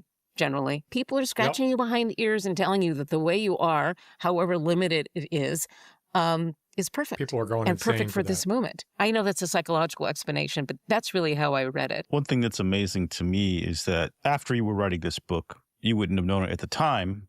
Most of us wouldn't have. Mencius Moldbug, whose real name is Curtis Yarvin, who's become a big thinker on the tech fascist right, starts two projects. One project to create a new operating system for the politics of the United States structured after monarchy or corporate dictatorship, catches the attention of Peter Thiel and gets expressed through things like Elon Musk's Department of Government Efficiency, or as I like to call it, destruction of government by Elon. Yeah, that sounds good. But at the same time, lesser known to non-technical people is he was trying to create this new internet, to remake the internet from scratch with something he called Urbit, digital feudalism. So it'd be an internet that worked like a monarchy, like a digital feudalism where people could buy huge swaths of it. And so it'd be this anti-internet internet. So in that way, this metaphor of Curtis Yarvin both trying to remake the internet as digital feudalism, which is literally what he called it, and trying to remake the world as high-tech feudalism. So this quote you have about how they want the world to be controllable and fixable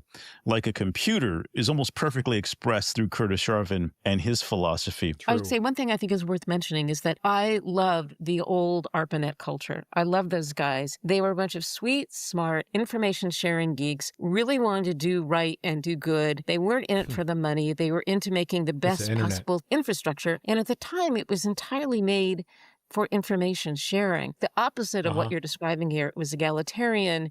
And it was by the self-policing. It was a government. whole bunch of stuff. But when I was watching the coming commercialization, I was thinking their technical protocols are impeccable. But this has not been designed for commercial use and for other people who are not so sweetie pie lamb chop academics. I can't put it any other way. Digital feudalism is not going to create something like that. It just can't. Well, that brings us to our next question. One of the glaring contradictions of tech libertarianism, or I think has morphed into tech fascism, is that so many of these guys hate government and seek to dismantle it, yet most of their fortunes are built upon public infrastructure, and government contracts and subsidies. As you said Including earlier, Elon. so many of these men come from extreme privilege, and yet they are extremely angry for some reason, almost as if they're angry that they don't get to arise from some Randian miasma of self-made heroism, but actually had a lot of privileges and were smart enough to make use of them. The existence of government and the public good almost undermines their own personal myth. And you argued in the book that Silicon Valley's elite wanted, quote, the infrastructure of the welfare state without the responsibility of a citizen. How do you explain this contradiction? What's going on? That explains These Elon people Musk. who have benefited from the most from society being so angry and wanting to destroy it. Part of it, I think, is that they still don't see what government did. When I met Marissa Mayer, early Google person, and she'd moved to California. Whenever she moved to California, you go to Stanford. But it was after Prop 13 had taken place. And I remember California at a time before Prop 13 when the government really worked in California. And we had the best public schools in the world, and everything worked beautifully. And once you had anti-tax, proto-libertarians, Prop 13 kicking in, California went to hell. So we had this young woman who arrived in California when everything was kind of falling apart and taxes were jerry-rigged to support schools. It was a mess. And her lived experience is government is incompetent, inefficient. It doesn't do any good. So part of it is, I think, their experience of government is they haven't had it. And the other thing I used to say, though it's obviously less true now, is like they really benefited from rule of law, protections for intellectual property, the water worked, the power worked, all of these kind of invisible things that government enforces, regulates, subsidizes, pays for. They just didn't see it. And how do you make people see what they don't want to see? I have no answer to that question. One of your central themes is that high-tech culture is emotionally stunted, unable to, as you put it, reconcile the demands of being individual with the demands of participating in society. And in recent years, we've seen people like Elon Musk and others openly declare war on empathy. Many in tech are dreaming of a post-human or transhuman world where everything is eaten by AI, and which maybe we no longer even live on this planet. There's a real lack of humanity, of connection to humanity on the part of a lot of these billionaires. What do you think is the root cause of this lack of humanity? Is it the technology? Is it the money? Is it something else? I get into very risky territory here, but you're kind of asking me a question of like, how many of these people are on the spectrum? And one of the definitions of being on the spectrum is that you can be sweet, you can be considerate, you can be a bunch of things, but you may not be very good at imagining what other people feel, not reading emotional cues very well. And I have wondered about that a lot. There's another piece of this question is, you should wonder if a you've little more also about been it. weaned on, what do they call them, first-person shooter games, other entities in that are just That's a good wallpaper price, for things bro. to shoot down. You're not really thinking about the larger consequences of anything. You just want to win that round of the game. And that was something we've talked about because in the book, you do use the word autism to describe 800 is what you some should of be these paying. guys. Yeah, I'm not supposed to say that anymore. We know a lot more about autism now than we did then. Sure. And neurodivergence, we become a lot more aware of it. We understand that it's many different things. It's not just one thing. A lot of these guys, too, do try to claim to be on the spectrum. It's almost become sort of a badge of honor for some of them to attribute their behavior to neurodivergence. which And I'm is not saying that bullshit. none of them are neurodivergent, but I think 50, 60? the thing we're identifying here that's bad, that's anti-human, can't necessarily be explained by that as much as it could also be explained by sociopathic 1,400 pounds? effects That's of right, great mate. wealth and power. We have this chicken and egg And you need a problem, which is 16G. our My culture 8 overall sucks. is kind of, we see a loss of social contract. We see people spending all their time in front of screens. Do not buy a 8 gig one. My 8 gig 3070. Ugh. They've lost their ability to Yeah, you might connect go with with others. 970. Voluntary association has gone down. People have fewer friends. And then the pandemic happens. What do they call it? A positive feedback loop with a negative Panthers? outcome. The thing is, there is a book by Philip Slater, who was an amazing guy, who everyone's forgotten. It was a sociologist. He wrote a book called Wealth Addiction. Yeah, I It got was a published in 3070 Ti. 1981. And he described a lot of these same characteristics. So too much is never enough. These people are really impaired as human beings. No matter how much they have, they can't stop grasping. And it was in 1981. And this is before Silicon Valley was anything other than this kind of parochial place that maybe people all had right, heard man. into. hotel. And, you know, and it's not like the robber barons were nice guys either. You know, the 19th century robber barons. Barely hanging in there, full of America. fellow feeling and compassion and the impact of their behaviors and You know, working too much.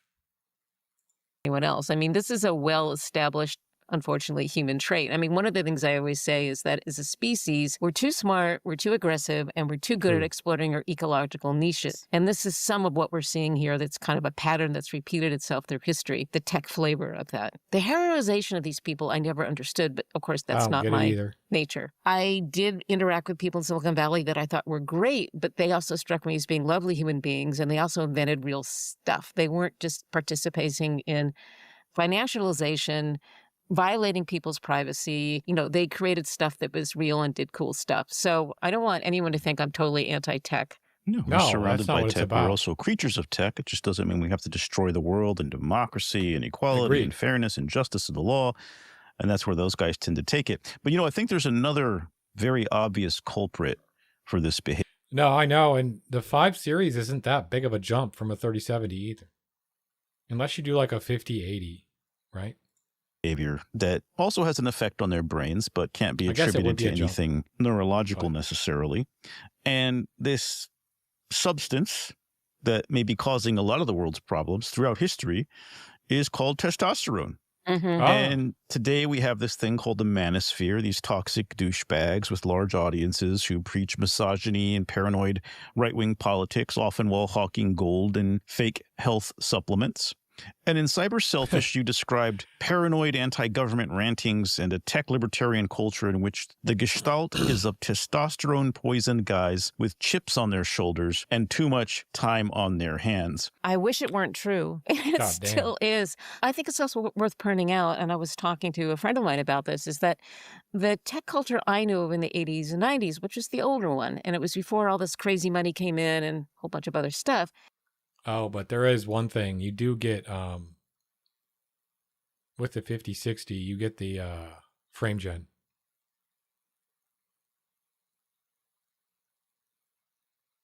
Tech bro. He's talking about Alex Jones. Was much less sexist than what we see now. There are a lot more women working in it. It was this women hostile. It started changing for the worst in the 90s.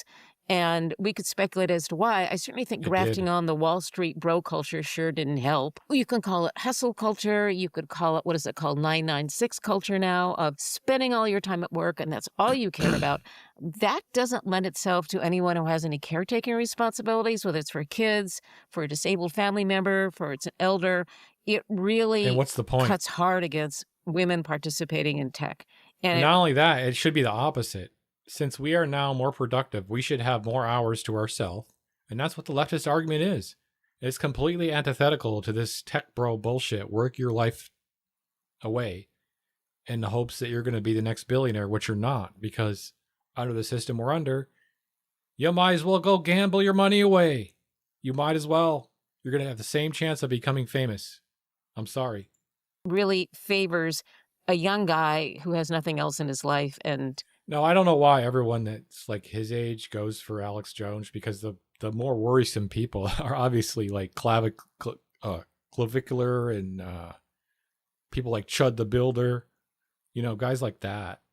But I mean, they're just too niche, you know. That's it. Because, you know, I knew plenty of people worked in tech in the 80s. Alex Jones is definitely an entertainer. And the fact that The Onion bought his website is kind of proof of that.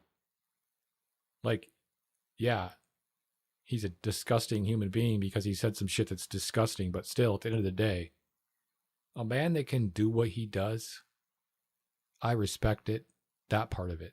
Because I drew it for 3 hours a day, and he's like 90s, and it wasn't like that. It was a job. Insane. It was a good job. And occasionally you'd have to do a very intense 3-week sprint, but it wasn't what we're describing here. So you get people arriving here, and all they, you know, they started coding when they... And I can't say Alex Jones hasn't influenced me, because I used to watch the hell out of him back when he was actually relevant and not actually a nut job. Well, you know, he was just dabbling in conspiracy theories. So he was like listening to a fucking fake radio show. Whereas now it's, you know, politics. Even more. They're 8, and that's all they know. That's all they've ever done. And their understanding of anything is what they've done from watching, to me, really cheesy superhero movies. It's like there's no outside frame of reference. for them. Not only that, they're watching the superhero movies and they're mischaracterizing the whole story. I feel. Except for recycled Ayn Rand. I mean, the Ayn Rand thing in a terrible way. No one ever claimed because, him. You know, when no one ever claimed that Alex Jones was botted. You didn't have to, because even if you're hate watching, or just watching just to hear him joke or just to hear him yell, like it didn't even matter sometimes what he was saying. Run into it, it really seemed like, oh yeah, that's the phase he's going through. He feels like a badly done by, too smart guy that the girls don't like, and he's in 8th grade. We will hope and pray for him that he outgrows this. The writing of Ayn Rand is so howlingly bad. That's the other thing. You'd hope that they would develop better taste. And as I like to point out, Ayn Rand ended up going on Social Security, which is something that most people don't know. You knew a lot of the early characters of tech libertarianism. For example, there was John Perry Barlow, who wrote some of the lyrics for the Grateful Dead. I think songs like Cassidy, Mexicali Blues. And he also wrote something called The Declaration of the Independence of Cyberspace in 1996. And I'm going to read the first part of that. I know, here. right? But there's still guys talking about her. Declaration of the Independence of Cyberspace. Governments of the industrial world, you weary giants of steel and flesh, I come from cyberspace, the new home of the mind. On behalf of the future, I ask you of the past to leave us alone. You are not welcome among us. You have no sovereignty where we gather. We have elected no government, nor are we likely to have one. So I address you with no greater authority than that which liberty itself always speaks. I declare the global social space we are building to be naturally independent of the tyrannies you seek to impose on us. You have no moral right to rule us, nor do you possess any methods of enforcement we have true reason to fear. Tell us about Barlow and other key figures I guess you're right. of the early tech libertarian movement. Like they hear someone say it, and they hear a couple fucking quotes from it that seem to make sense, right? And then they're like, okay, I'm an Ayn Rand believer. Barlow, you know, you want to wind me up and get me going. Talk to me about Barlow. He and I were often sort of set up as like a point counterpoint. You know, we were going to argue different points of views, and he was so full of such nonsense. I remember him saying stuff like, "Well, if members of Congress just had email addresses, we'd have true democracy." And I was like, "Are you crazy?" Or he said, "Email is fundamentally female because it's about communication." He was so full of these nonsense, right? People looked at Barlow and found him very glamorous. I didn't, but people did. And so he sort of had this outside effect on thinking. And even in that Declaration of Independence of Cyberspace, I felt like saying, who is taking care of the electrical grid that is powering this internet that you're writing about? There were so many things where they never connected the dots about how did the infrastructure, both civic and physical, create all this stuff. So Barlow, was particularly annoying to me. And he would do stuff and shake his head at me and say, "Oh, you're dyspeptic." And I go, "Yeah, I am dyspeptic. I will proudly own that. But I would dare you to say that my facts are wrong." He ended up broke and living with John Gilmore, early Sun employee and That's funny. Co-founder of the Electronic Frontier Foundation. And I felt like saying, well, John Barlow, how's that give it all away for free and it all come back to you thing working for you now? But he's dead, so I can't have that conversation with him.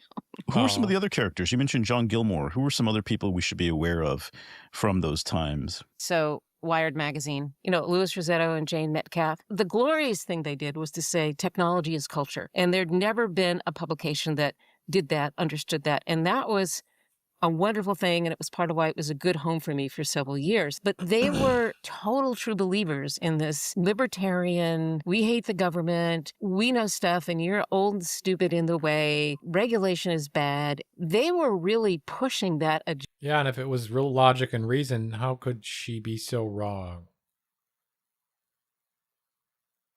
Right? We're not robots, and exactly. People love Wired, so so they should. It was a beautiful artifact. It was a wonderful publication. I was proud to have been associated with it the first couple of years. And they really set the tone, I felt, of the discourse, how people thought about things, in the 90s. In Cyber Selfish, you divided tech libertarians into the ravers and the guilders. And the ravers were kind of the tech libertarian types who go to Burning Man and have some countercultural characteristics. And the guilders were more of the suit, money-obsessed types, the conservatives. give us a little more sense of how you decided to categorize them between the ravers and the Gilders, and who was George Gilder? That's funny. Oh gosh, George Gilder. He was a influential thought leader, and he was one of these people that heroized people in high tech, and he'd write profiles of entrepreneurs, and the language which he used to describe them was bordering on homophilic, just so worshipful of these guys, and it was always guys.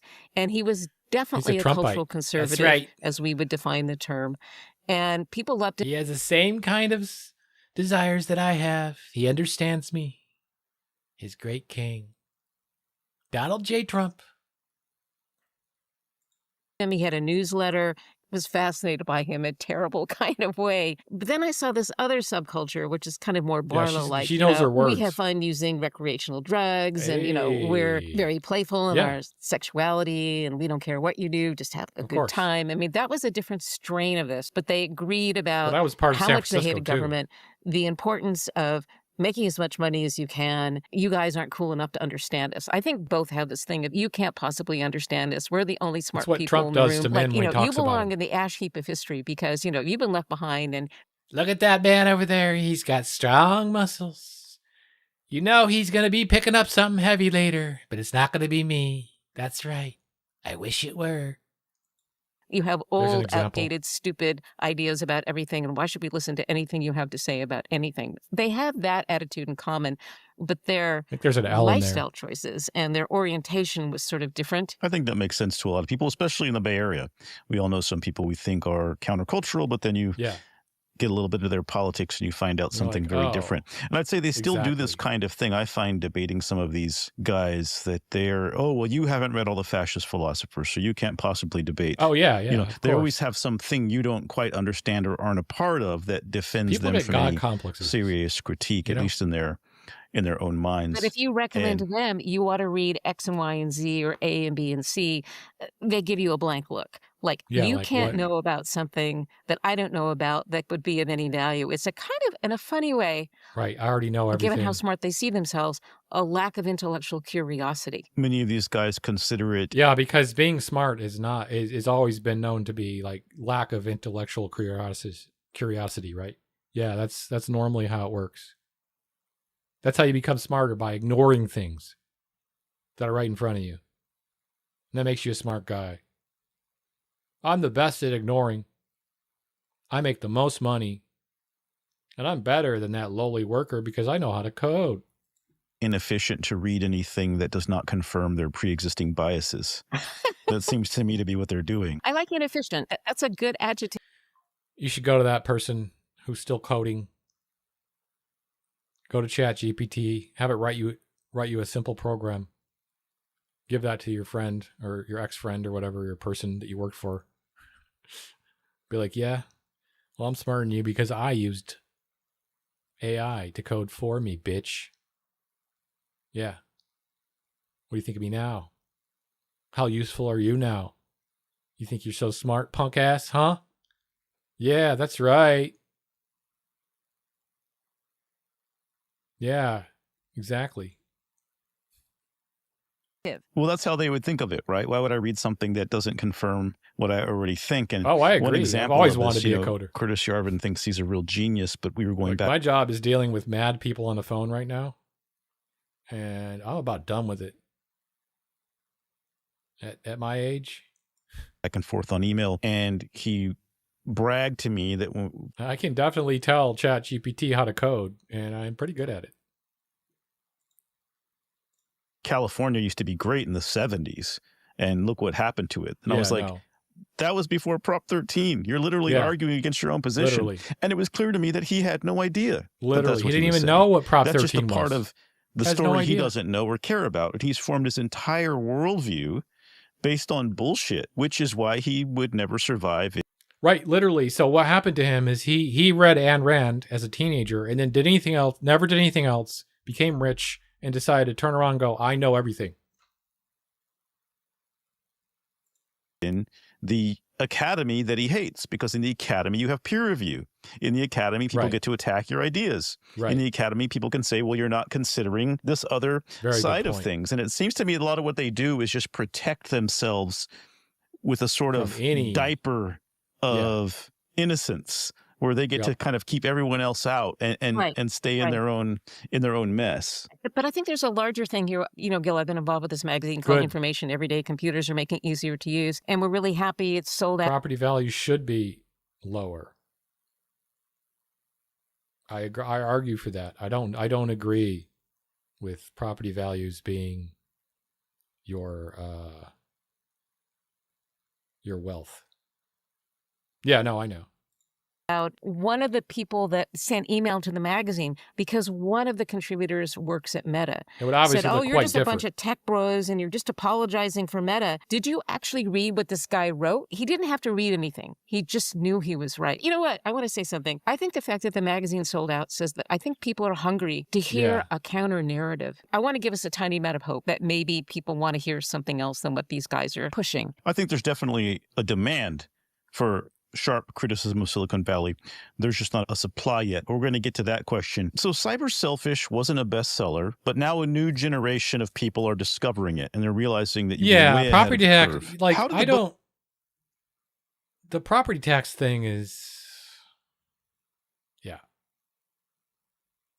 affect your life. What's it like now to have people recognizing on your primary home? I don't think you should. I don't know. On your primary home, I don't think you should have property tax. Honestly, I think that's putting too much of a burden on the individual. Writing that book was such a professional death sentence for me. I didn't write it with the idea of I'm a whistleblower and I will now get death threats. No, but we'll get it somewhere else. I didn't think that would happen. It affected my life terribly. It threw me $65,000 in debt. I'm pro-tax. I could never get published anywhere, not a book, not an article. I'm pro the right taxes. Pro the right taxes. On technology or something else. It really was like the book had placed a curse on me, and I felt really bad about it. Like, was it a bad book? You know, the fact that we're getting taxed in and out is bullshit. We need to be taxed one amount, one rate, at whatever percentage makes sense based upon our income. And I'd have written it. Why has it had this terrible penumbra of that's all we pay is thwartedness in my life for 25 years? But I began to notice about 6 months ago, the prices for the books on the used book platform began to go up.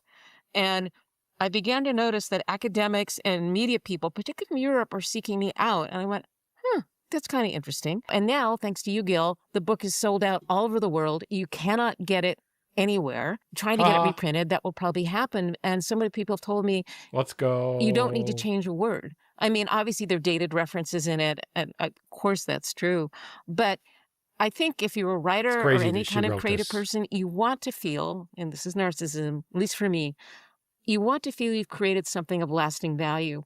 And having this validation come 25 years later goes, I did create something of lasting value, however we want to define it. When I wrote it, I did not think it was too ahead of the curve. I was describing what I was seeing then, and I didn't understand why other people didn't see it. My interest in the people and the culture and their political point of view was of no interest to the other writers on technology. They just didn't care, and now it seems to have found its moment. So now it's time for some listener questions. We got some listener questions online. Why do you think other journalists could not see what you saw? What message do you have for them now? What message do you have for us to build a new kind of journalism that won't be fooled again? I want to say, pay attention to who the people are, pay attention to what they're saying, not just the thing that they're showing off and unveiling. It's not the same as gotcha journalism. It's not the same as being hostile to your subjects. It's about listening and paying attention. One of the profiles I did for Wired, and I'm not going to say who it was, 3 people in 25 years have read that and said, God, you couldn't stand that person. I said, how did you figure that out? I thought I masked it really well,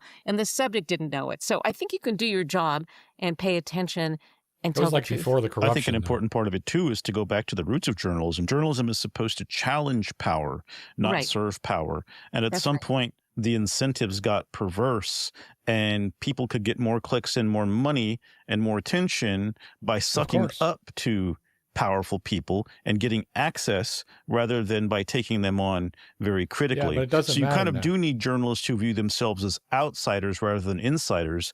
And the cancer we have in American journalism today is access journalism, which is ask-ish journalism, and you can multiply it times 10 when it comes to tech. And so I think that we have to have journalists who view their job as not to get rich or to be friends with tech billionaires, but to take these guys on and to protect the fundamental. Yeah, I'm with you on that because I feel like this corruption's been going on in the background for way longer than we even know. And, you know, little tidbits here and there I've seen even since the 90s. Have definitely, really since Clinton, I think really the corruption money-wise in the government and just in general started then. Bill Clinton, like on levels, right? And now Trump is just taking advantage of all that. His kids, etc. All right, what do I do here? Let's see. Wait, do I got another video? I think I got one more, but it's late already. Jesus. Okay. I want to see what Uncle Sam has to say about this. This is only 8 minutes. I got to play a game. Dude, I was playing War Dana Dogs Bash went on Bill weekend. Maher's show, real time. Time for some laughs. Yeah. Ha ha ha. He maybe. I want to say, I was playing War Dogs over the weekend. Probably the most interesting shooter game I've played in a while, as far as like how it's laid out. It reminds me of a lot of games I've played, of course, like Call of Duty, of course, and Battlefield, Arma. Well, the Healy game and the helicopters. I spent the whole weekend just driving helicopters back and forth because you can do all kinds of shit. You can like deliver. Basically, you're just making money. And I'm just sitting here playing this game thinking, this is basically Battlefield with a different game mode with everything kind of right. It is. It was an alpha and it comes out in 10 days. No, 15 days. So I think we were playing an alpha and there's a new build, but it kept me busy. I guess Van Jones was busy. I'm a huge Battlefield fan, doing other jokes about Gaza babies being dead. More atrocity denial jokes. More, yeah. Like, Battlefield games are great because the guns are there, the tanks are there, everything's there. But what you're doing feels absolutely useless. You don't feel like you're contributing. The helicopters only come every once in a while. You know? And it's a game mode that's been around for 30 years. Like, so the fact that War Dogs is doing something different, pretty cool. Yeah, the stuff that really gets your belly aching from laughter, laughing about dead children in Palestine. Dana Bash didn't take a comedic route here, but she does betray her complete lack of objectivity, which is what I don't know, I've been told the mainstream media is all about. Here are Bill Maher and Dana Bash, you know, just riffing about how anti-Semitic the Democrats are. And James Tallarico is a young Democrat, Christian, and so forth. But I will add well, I mean, he wears his faith on his sleeve in a way that he believes will help him. Well, in the Democratic Party, as long as that faith isn't Jewish, you're good. Which, well, you said it, but I said it because it's true. I said it. Is your religion is it Israeli nationalism? I didn't see the beginning part. The candidate that got closest to the presidency, Jewish candidate that got closest to the presidency, was named Bernie Sanders. Bernie Sanders is the leader in the Senate in trying to block arms sales to Israel. Yep. New rule. Is Bernie Sanders the most popular politician in the Democratic caucus? With Democratic voters have got to be up there. One of the most popular politicians in the country. This was also within the context, I believe, that Ossoff came up later. They're trying to make it seem like if Ossoff is unable to win the Democratic nomination for president in 2028, that it will be because he's Jewish, or perhaps they're referring to Josh Shapiro, who Democratic voters will resoundingly reject if that narcissist chooses to run for president with his knockoff Obama impression. God, Shapiro. Because he stands for absolutely nothing, and also volunteered in the IDF himself and has supported Israel. I guess lock, stock, and barrel. So it's a little bit less about the Judaism part, I would say, and a lot more about the Zionism part, Danabash. New rule: if even though he's secular, he can be religion requires be Jewish. If your religion, if part of I mean, he gets your the pass. religion, you tell me is we need to support this foreign country that is conducting removals of a native population through subterfuge and playing the international order and committing genocide. Don't care. Like, I care about, I laugh, the way Bill Maher laughs at James Talarico being mentioned as a Christian. I laugh at any sort of religion that has a ethno-state as part of like its tenets. Like, the Jews that need to be listened to in this moment are the ones that reject Zionism. Yes, and that's what's amazing too about it is that these are two people who are just like unrepentant racists that are acting as if this is a tenet of religion and that other Jews in this country share their unbridled Islamophobia that connects them there. It's not about a candidate being Jewish. As I just mentioned, Bernie Sanders is the closest that any Jewish American has gotten to the presidency in this country, and that was with Democratic voters. It's not about being Jewish. 30 For Jewish them, they are defining their own religion Party as basically Islamophobia inherently.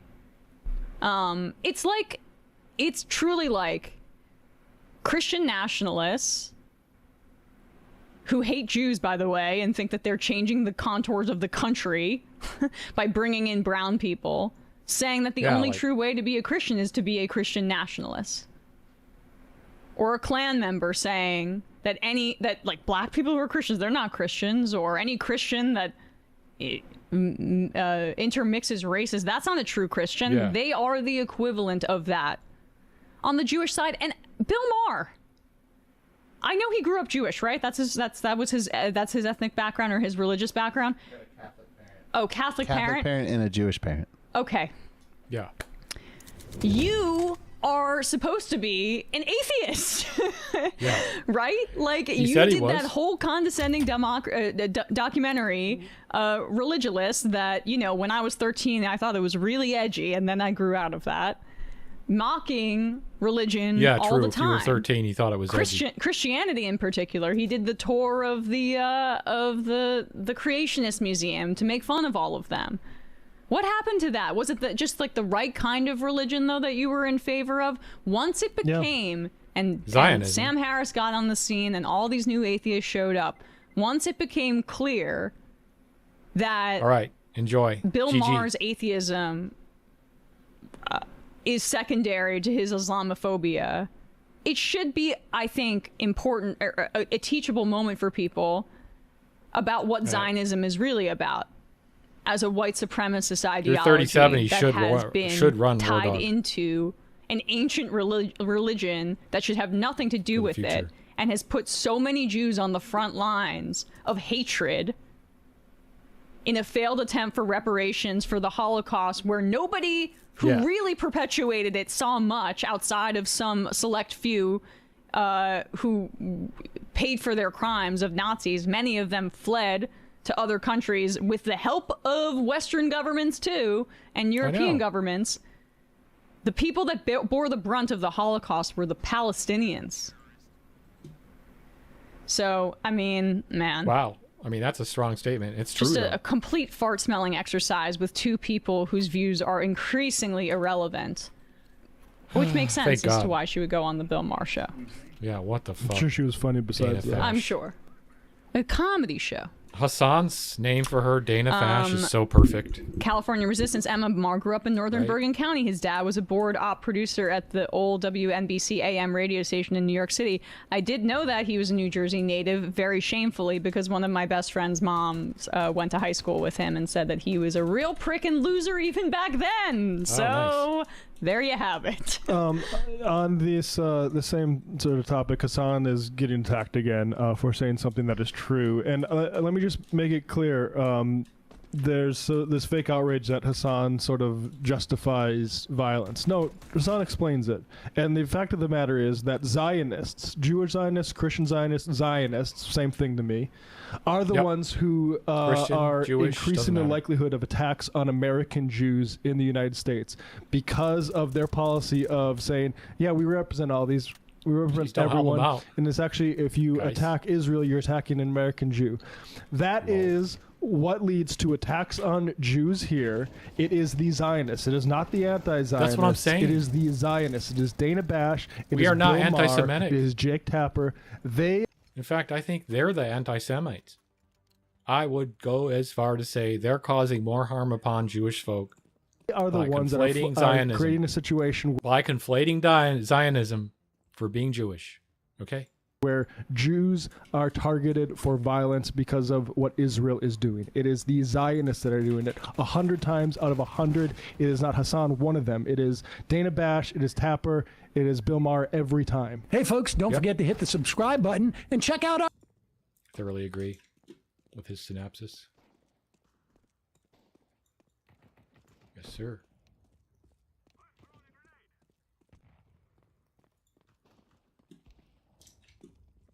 Damn, that's loud.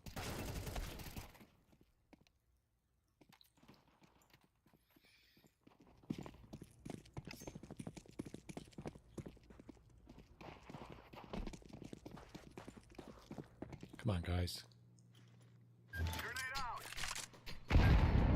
Boy.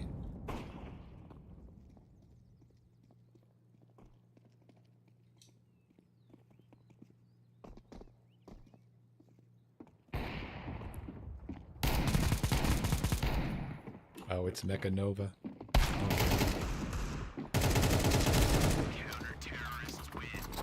We know this guy.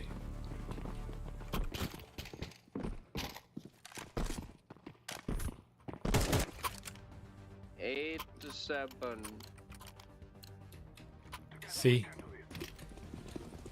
What in the fucking... The fucking what? Are you fucking me right now? Definitely not fucking you, sir. What is going on, everybody? I am doing the talking to you right now, so stopping the talking. Shutting the fuck up, man! Hopefully you're not a white bro. Hey, where are the white women at?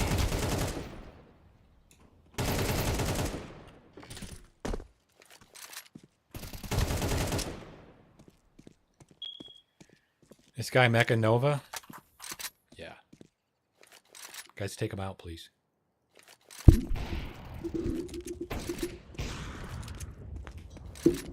I think we got 2. The CTs are all voting. Oh, okay. Jin is another one. Seems just walls sus. are just a suggestion for Jin. Ah. Habibi. What, Habibi? He likes throwing down smoke and then just popping people in the head. I saw him, yeah. Like, what the fuck?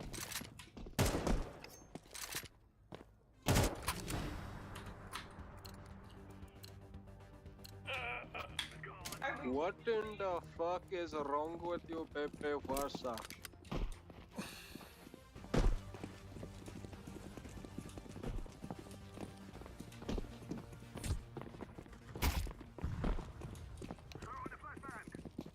Mr. Pepe Versa is 2 and 7.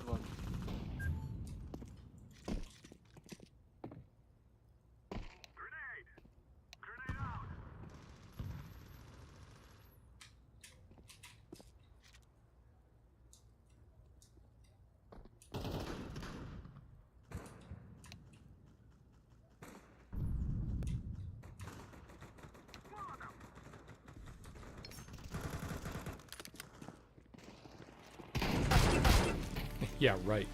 Jin.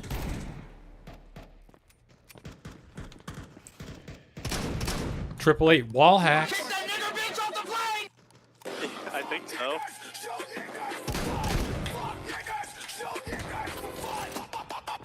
LOL. Such a loser.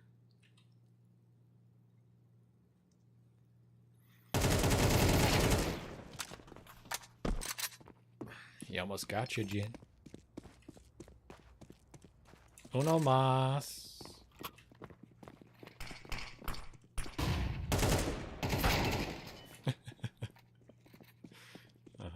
Must be nice knowing where everybody is. I know, right?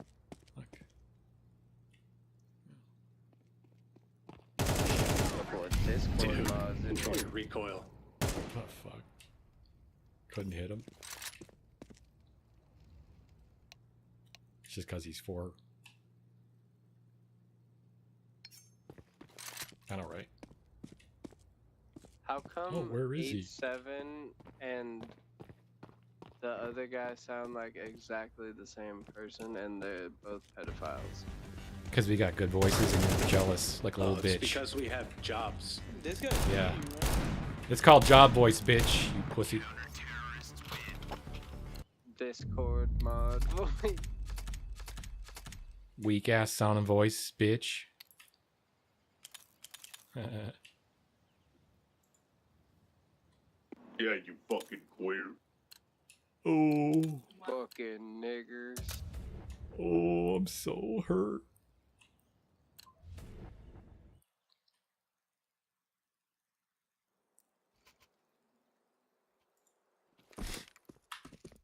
So annoying. My nigger, it's not supposed to hurt your feelings, my nigger.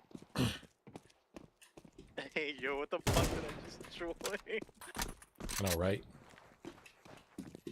This guy doesn't like my voice because he says I sound too sexy. So he's calling me gay and N-words. That's what's happening. He's trying to groom me. Yeah, you're right. You got just the best voice, bro. He's attempting to groom me.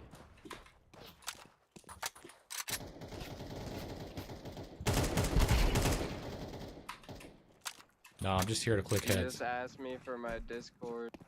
Did not ask you for your Discord, bitch. He just whispered me and asked me for my Discord. I did call you a bitch, though.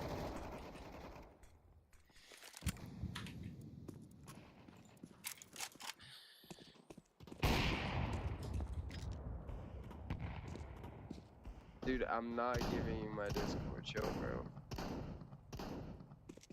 Yeah.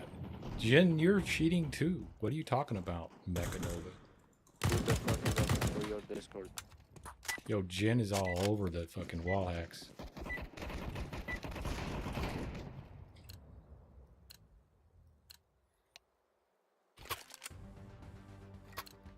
Bro, stop asking everyone for their Discord. Bro, shut the fuck up, man. La migra.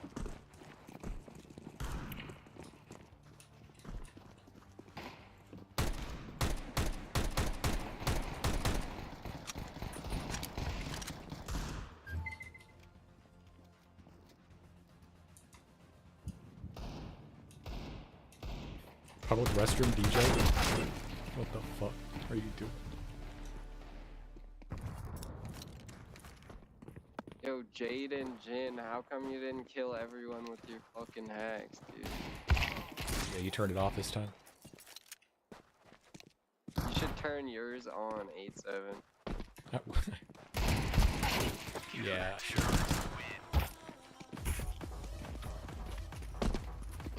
No, you can see my 5-year badge, and I still sub.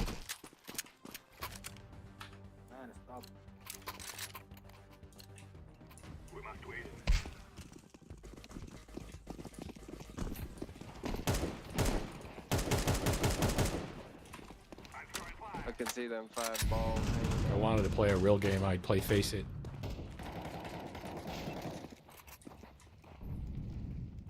You play what? Face It or Premiere, I'd pay for it, because this is all hacks. Who enjoys this anymore? I just play this a lot off Steam.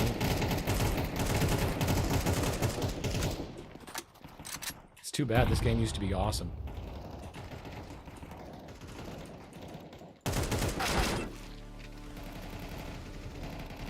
Oh, that's a good shot, Leo. No, you're not cheating.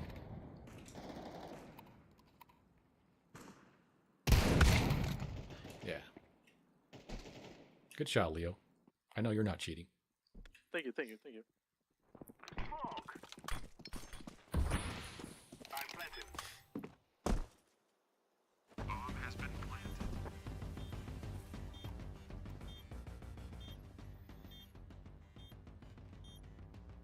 It's funny to be that people cheat, because like the fun of this game is getting the kills, in my opinion.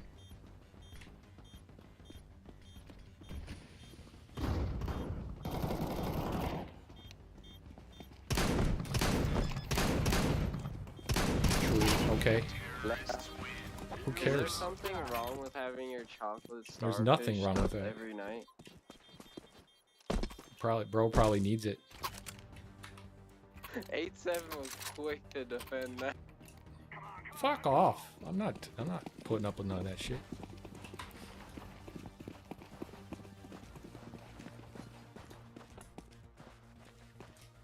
Quick to defend.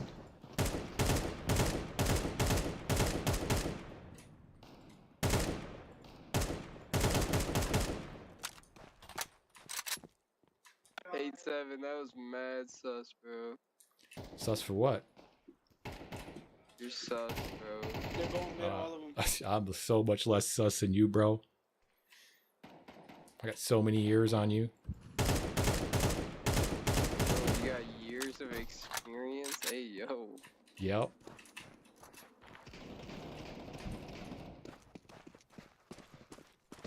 Sounds like you're just getting started.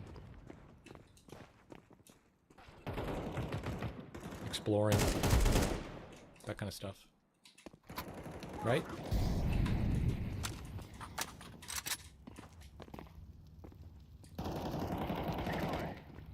No answer?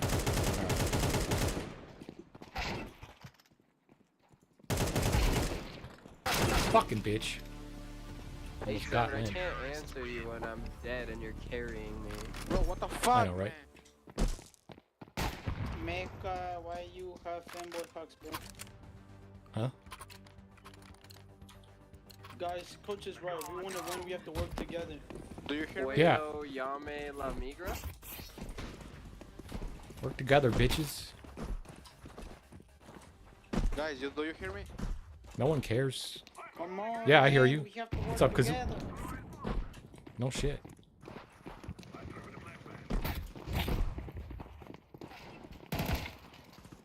Don't run in. What are you doing? Escúchame, negro.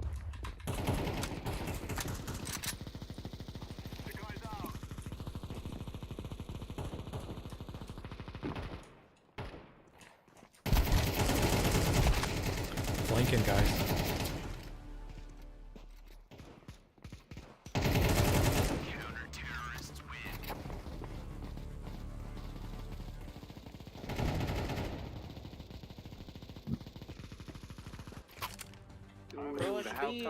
Dude, Rouge B. How come the Mexicans didn't carry us? What the fuck?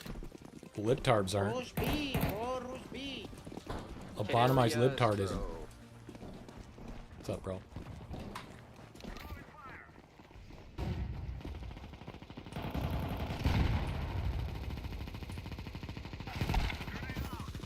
Can we not get flanked on, guys? Hello?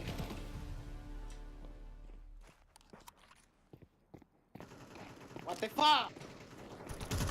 That's what I said.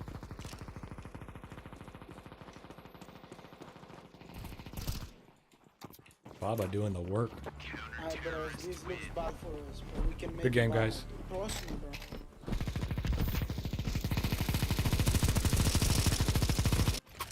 I need you guys to be Shotguns better. on B. Trust me, shotguns on B. I Shotguns need you on to B. be better. Shotguns on. Stop going B.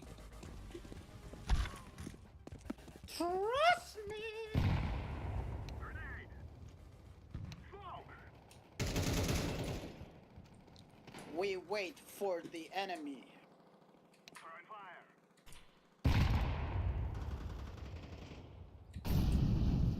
Yeah.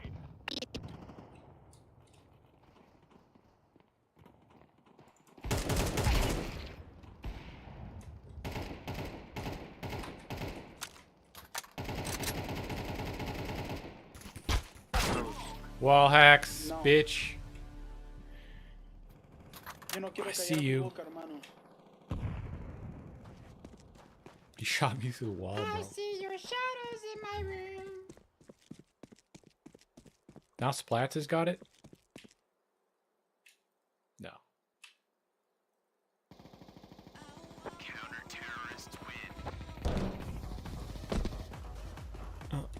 GG guys, very good round. Alright boys, let's show 'em. Shut up your fucking mouth.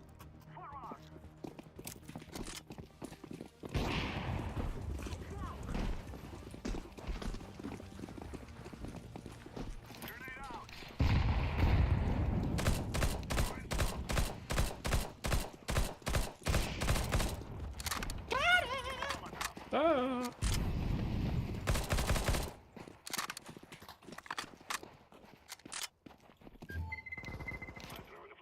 Snipe him, bitch. Let's do it.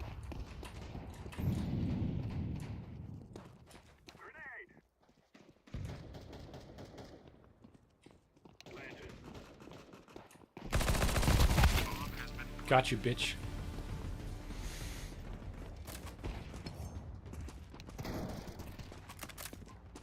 Get 'em, boys!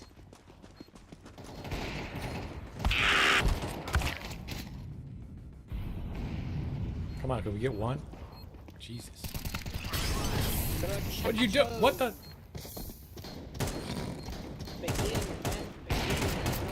How was that? You... No, what?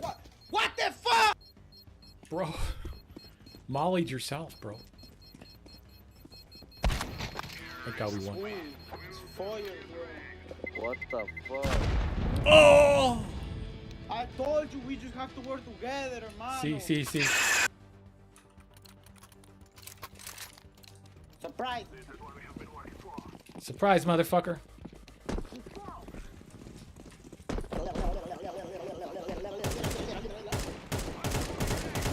You doing la cocaine? Cocaine?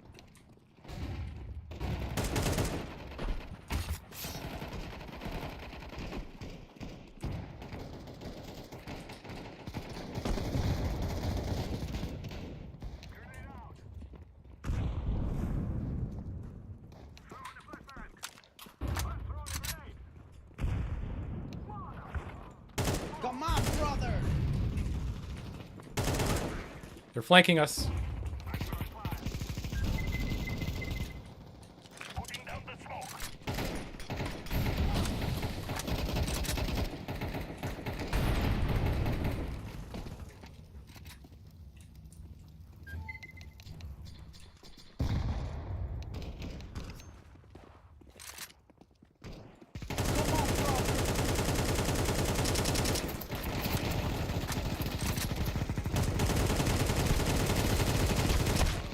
What a bitch.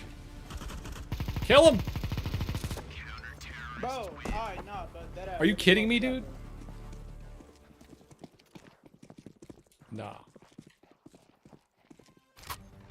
Hermanos, I don't want to dick ride myself, but ¿qué pasó?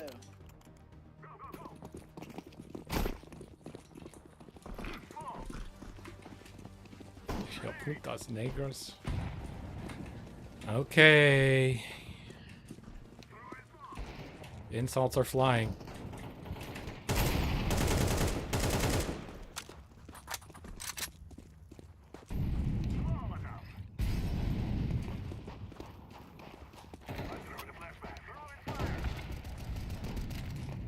Be flat! Be flat! No, A. They're too good. Kush Tender. He's got. Be flat! He's smoking the most bud. He went. Push tender wins. Bro, that ass, please trust me, I swear. Please, go B. Dead ass, we're losing, bro. Tu puta madre. Uno más. No bueno. I've been telling you, bro, listen to me. No one listens. See, I'm going B. Stupid. They think they're good, but I'm literally top leaderboard. See. Pedro, you're better than us. I know. Come on, hermanos. Come on, plant this bitch. Do Mano. it for the salsa baddies. Come on. Flash it. Hurry Flash up.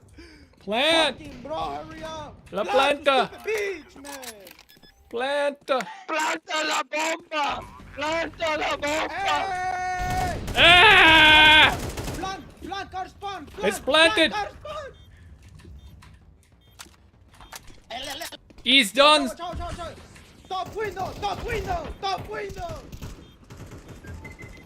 Door. Our spawn plant. Kill him, door. I got him. One more. Uno más. 아 마자단 geldi. Arkan kara. Oh, he's gonna Why run. did I tell you, brother? Hermanos. Why did I tell you, hermano? See.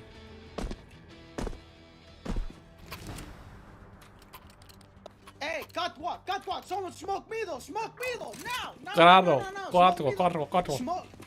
Smoke me though. Catwalk, everybody, catwalk. Listen to the coach, bitch. Hurry up, bro. Smoke me. Hurry up, they're spamming mid. Miguel. They're spamming mid with sniper.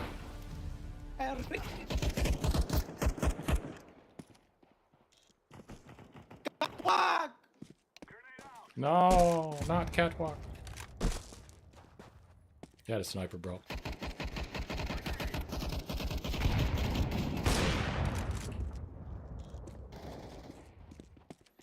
All right, chat. Last game. Gotta go.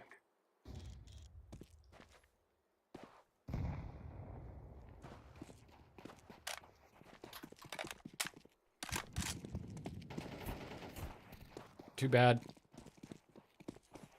Hopefully some of you Hasan guys got some news.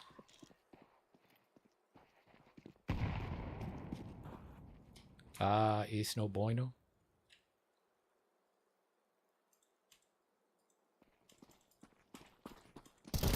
Poor brother.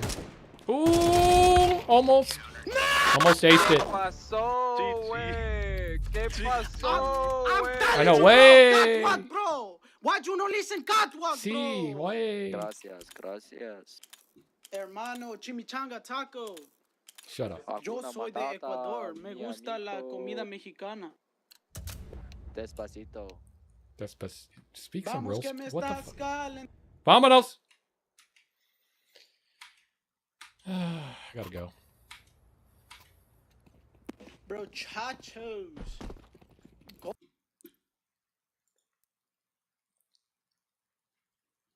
Bye, chat.